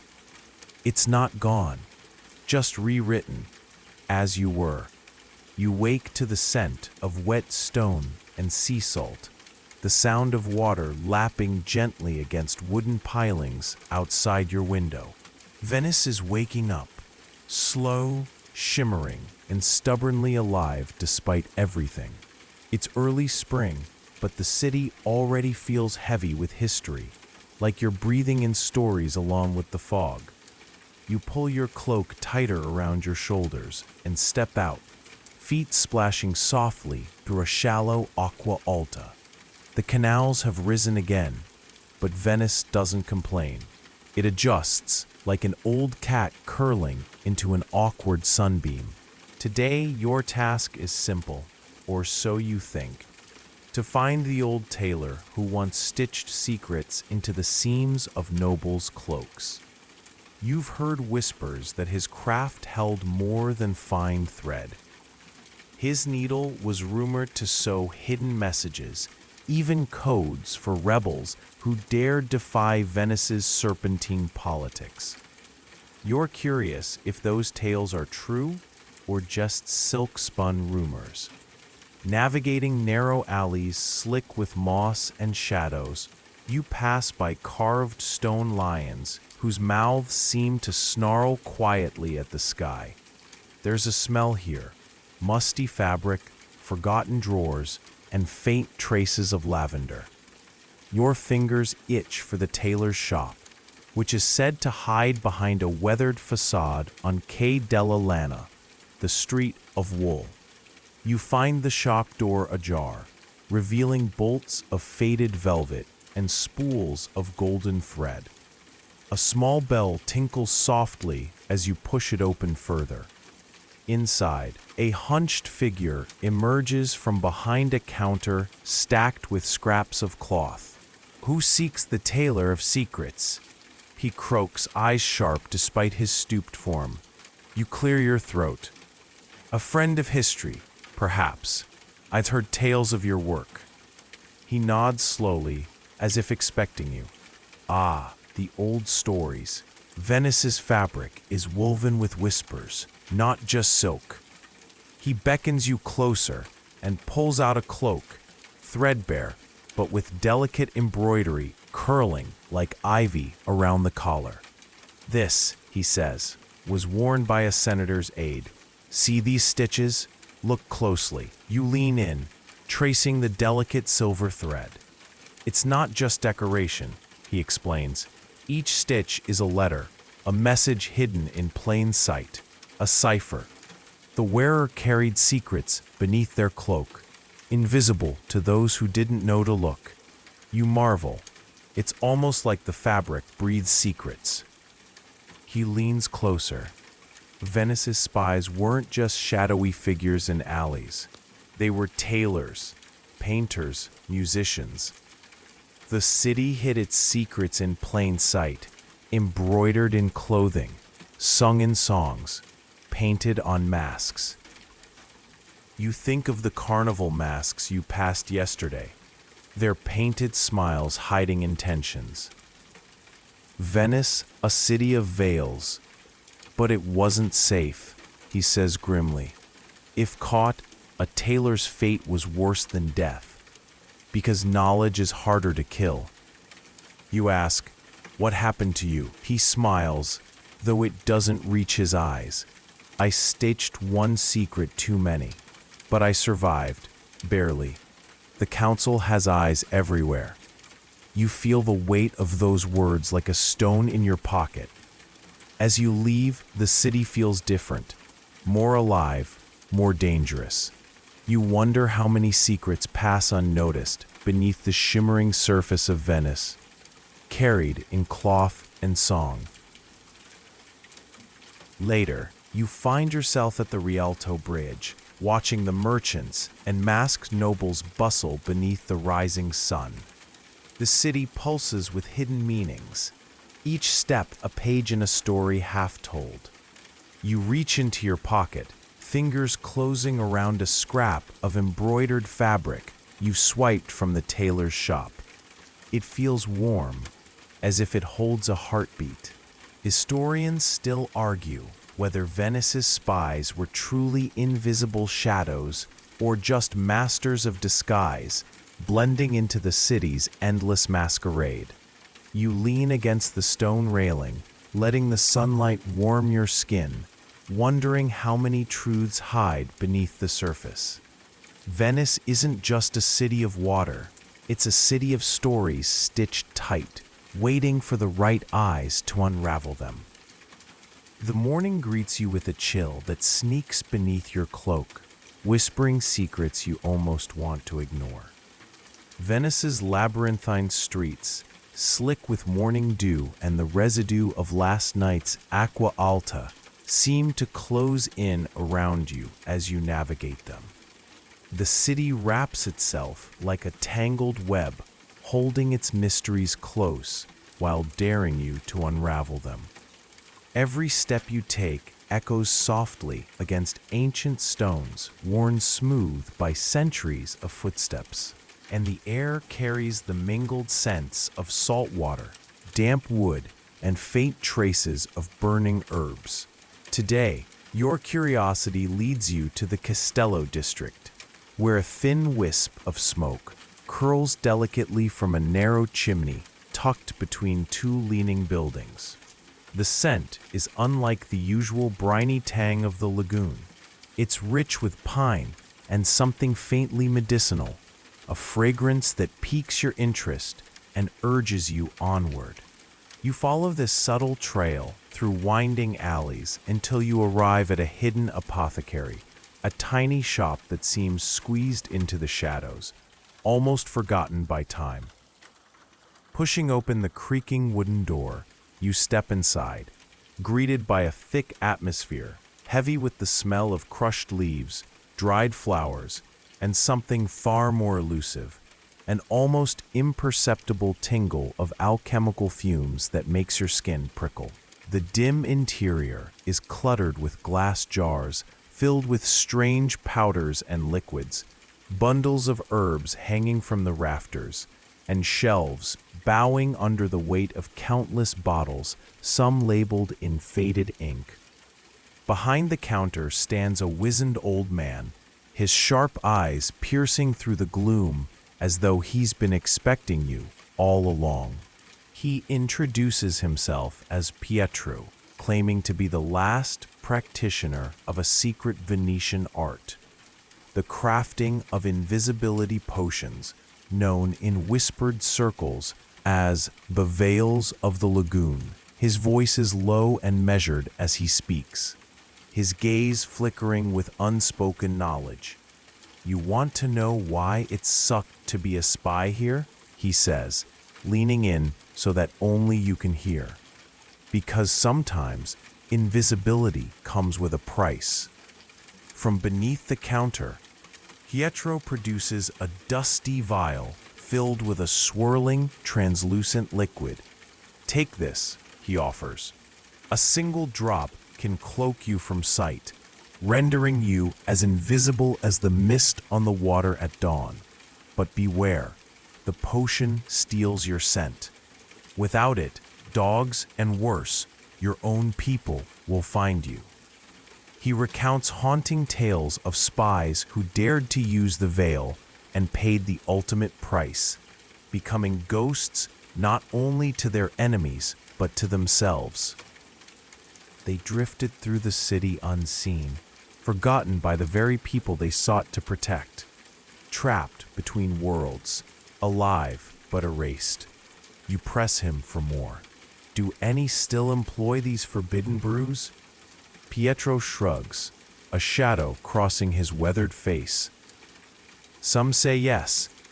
Others claim the lagoon remembers and rejects such tricks. It has a memory, a will of its own.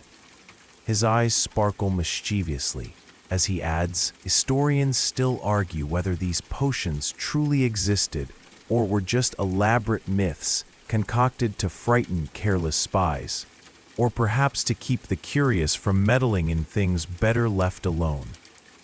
You leave the apothecary, clutching the vial tightly, feeling its weight settle like a secret promise, or perhaps a curse, against your palm.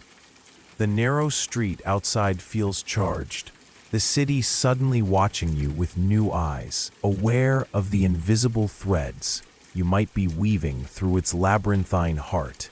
As you walk back toward the main square, the shadows lengthen, and the sounds of daily Venetian life, clamoring merchants, distant church bells, the soft splash of oars, blend into a murmur of hidden stories.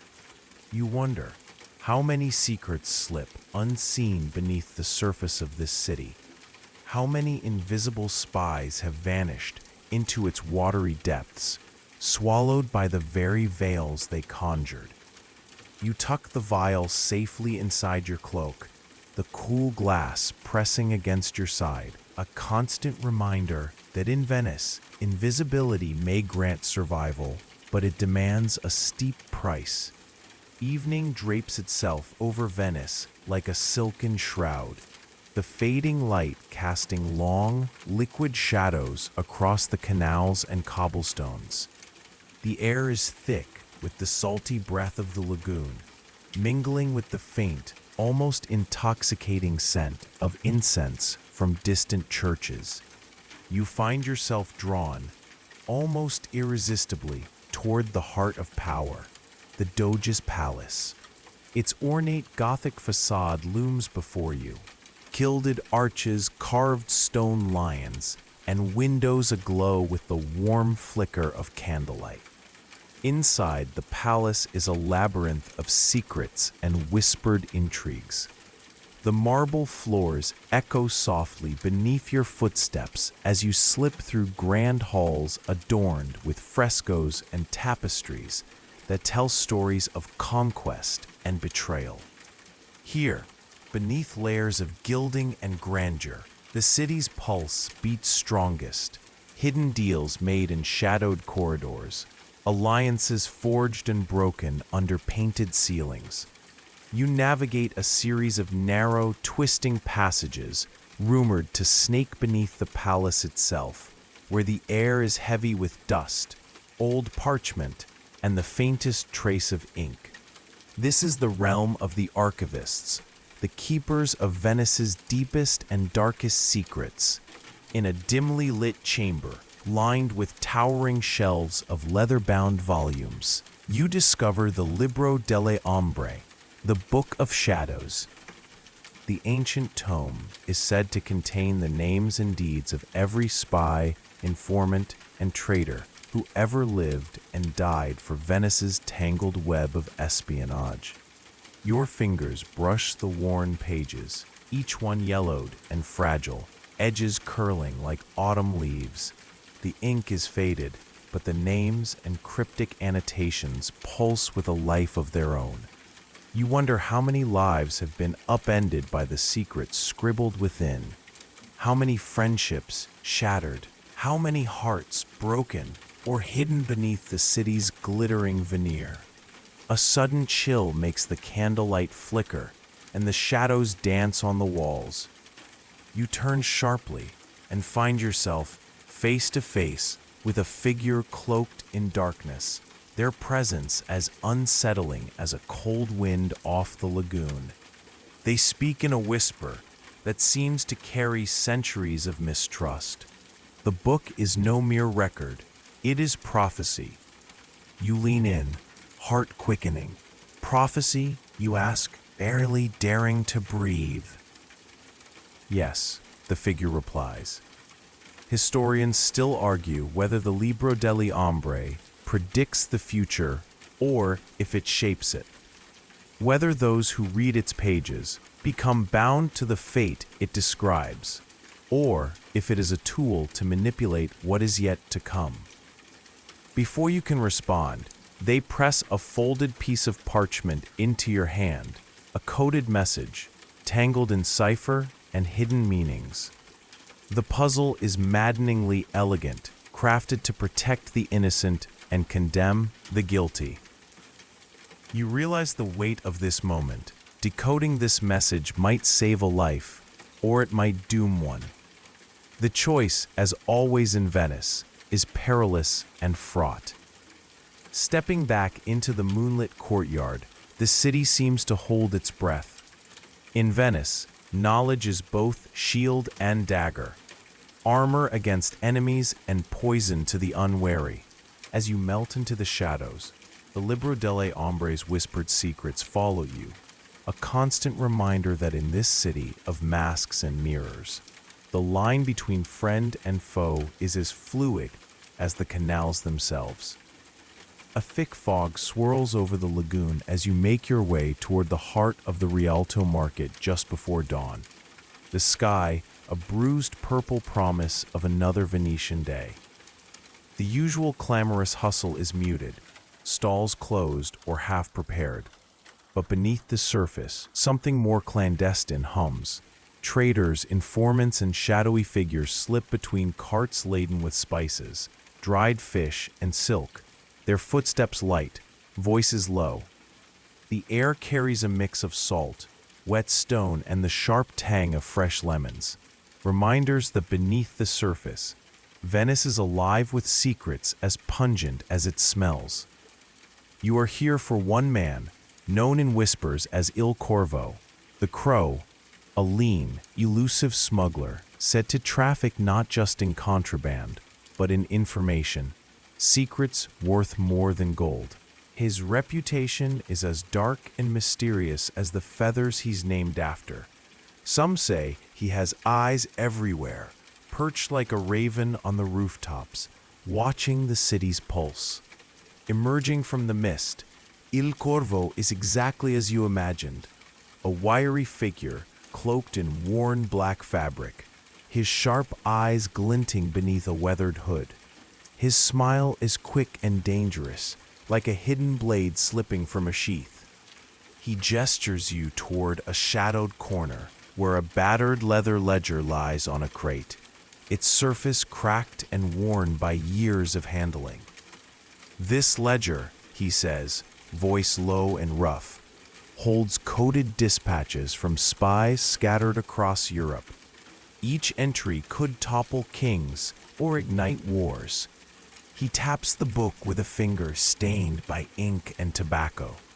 But beware, those who pry too deep into these pages risk madness or worse.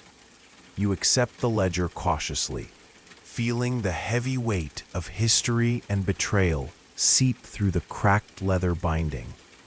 You can almost hear the ghostly whispers of those who came before, agents lost to time, secrets buried with them beneath the city's watery veins. Il Corvo's eyes gleam as he leans closer. In Venice, it's not just what you know, but who knows you know it, he warns. Trust is a currency more fragile than glass. You nod, acutely aware that every shadow might conceal a watcher. Every friendly nod could hide a dagger.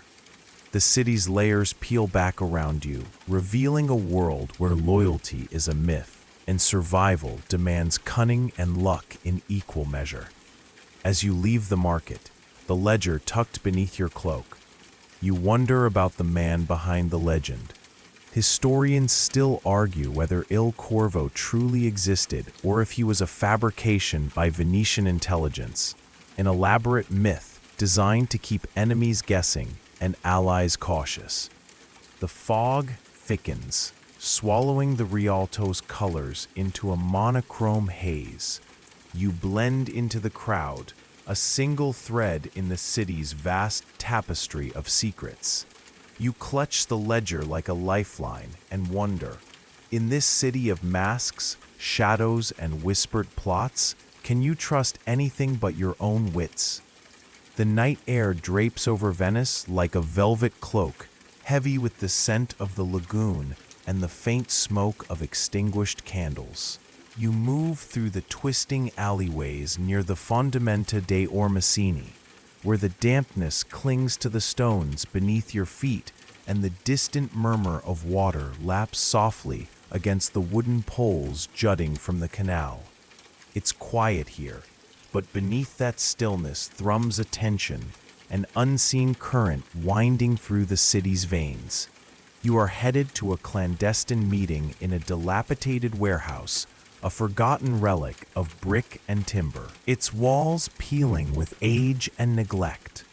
Inside, a dozen figures gather, their faces hidden beneath wide-brimmed hats and heavy cloaks, voices lowered to conspiratorial whispers. This is the fabled Council of Shadows, Venice's shadowy network of spies and informants who weave the delicate threads of power and influence across the Republic. They are the unseen puppeteers in a city built on masks and mirrors. You clutch a sealed message, ready to deliver it to the council, but you know trust is a currency rarer than gold here. Every smile conceals suspicion. Every handshake may hide a dagger. The air is thick with the smell of cigar smoke, damp wood, and a faint metallic tang, perhaps from the countless secrets spilled in this very room.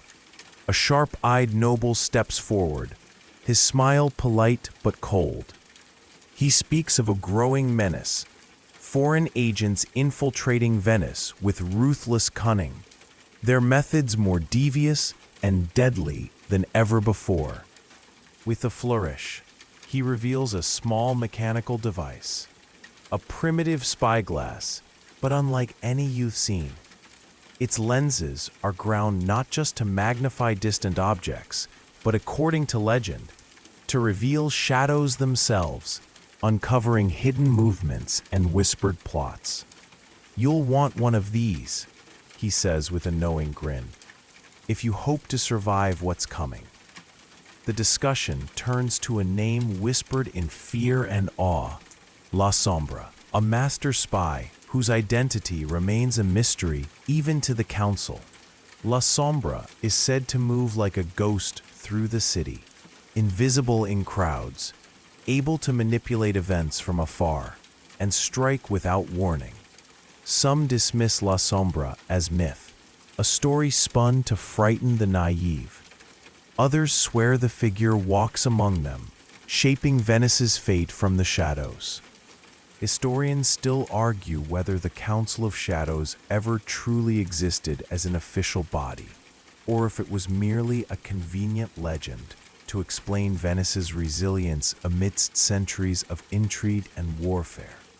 Regardless, their influence, real or imagined, lingers like a specter in every secretive glance and shadowed alley.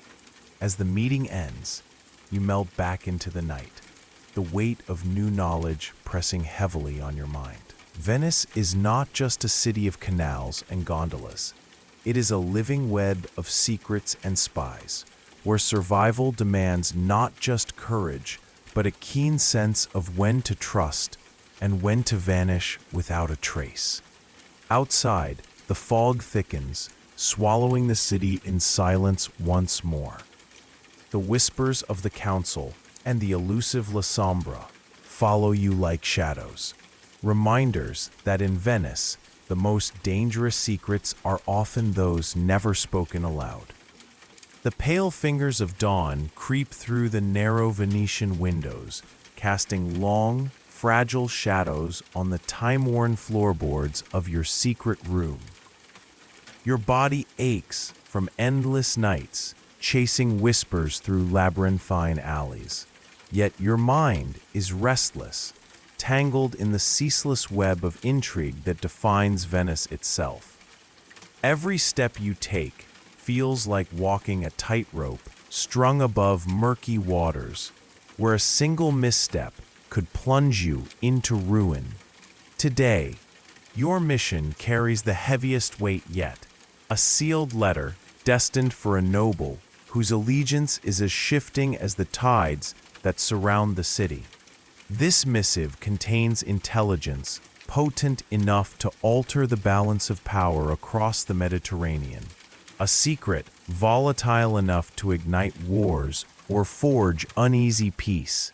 The scent of salt mingles with the faint aroma of parchment and beeswax as you prepare.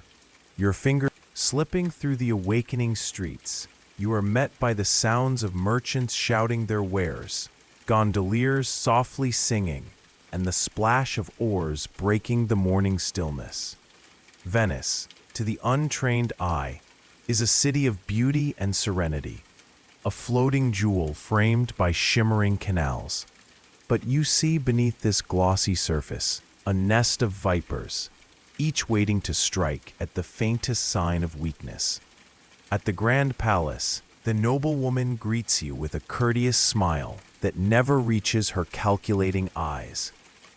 The letter exchanges hands silently, Words are unnecessary in a city where silence is often the loudest confession. Venice thrives on secrets, she murmurs, and secrets cut deeper than any blade. You nod, acutely aware that in this game, every glance can betray you, and every alliance is a fragile mask. The role of espionage being Renaissance Venice remains a subject of scholarly debate.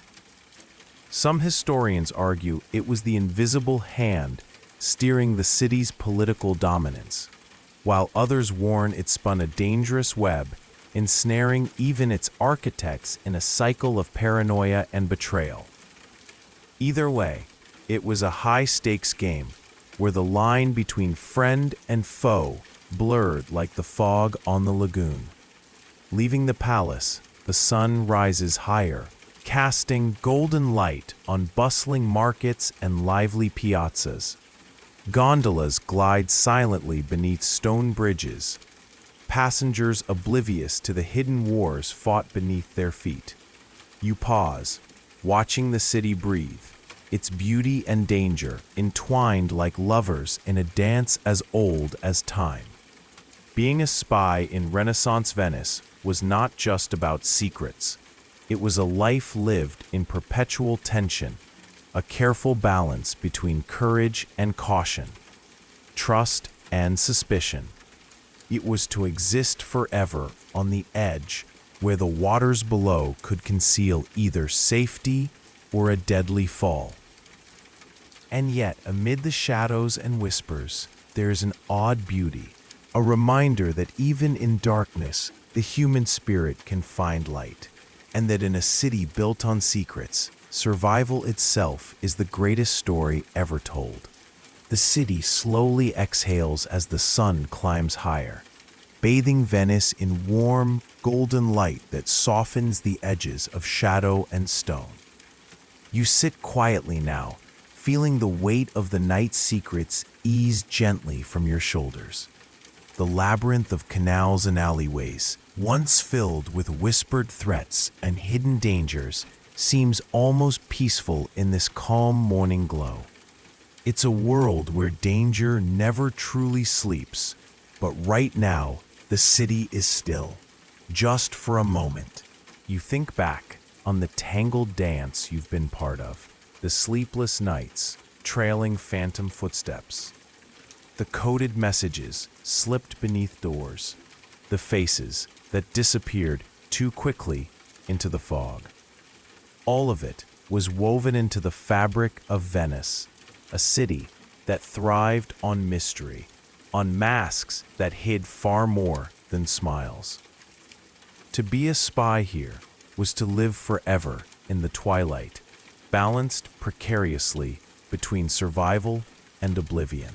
As the gentle hum of daily life begins to swell, the call of merchants, the creak of gondolas, the chatter of early risers, you allow yourself a rare breath of relief. Maybe it's the soft breeze drifting through the open window, or the distant tolling of a church bell marking another hour. But for now, the edges of the night's tension blur and fade like a half-remembered dream. Historians may debate the true power of Venice's spies and whether their shadow wars shaped history or merely reflected its chaos. But for you, it was more personal, a test of wits and nerves, a journey through the dark heart of a city that never gave up its secrets easily. You learned that trust was fragile, danger was everywhere, and sometimes the best move was to vanish into the mist and wait for dawn. So, as your eyes grow heavy and the city's sounds lull you toward rest, you carry with you the strange beauty of a life lived in shadows. The sharp edges of fear soften, replaced by a quiet appreciation for the delicate balance that kept you alive. Venice, with all its secrets and spies, is a reminder that even in the darkest places, there is room for light to slip through. Now, as you drift towards sleep, let the murmur of the canals and the whisper of the wind guide you. Let the city's mysteries settle into a calm rhythm inside you, gentle and slow. You made it through the night, through the intrigue, the danger, the shadows, and now it's time to rest. Rest knowing that tomorrow, Venice will still be there, a city of water and wonder, of masks and secrets, waiting patiently for the next chapter to unfold. Good night and sweet dreams.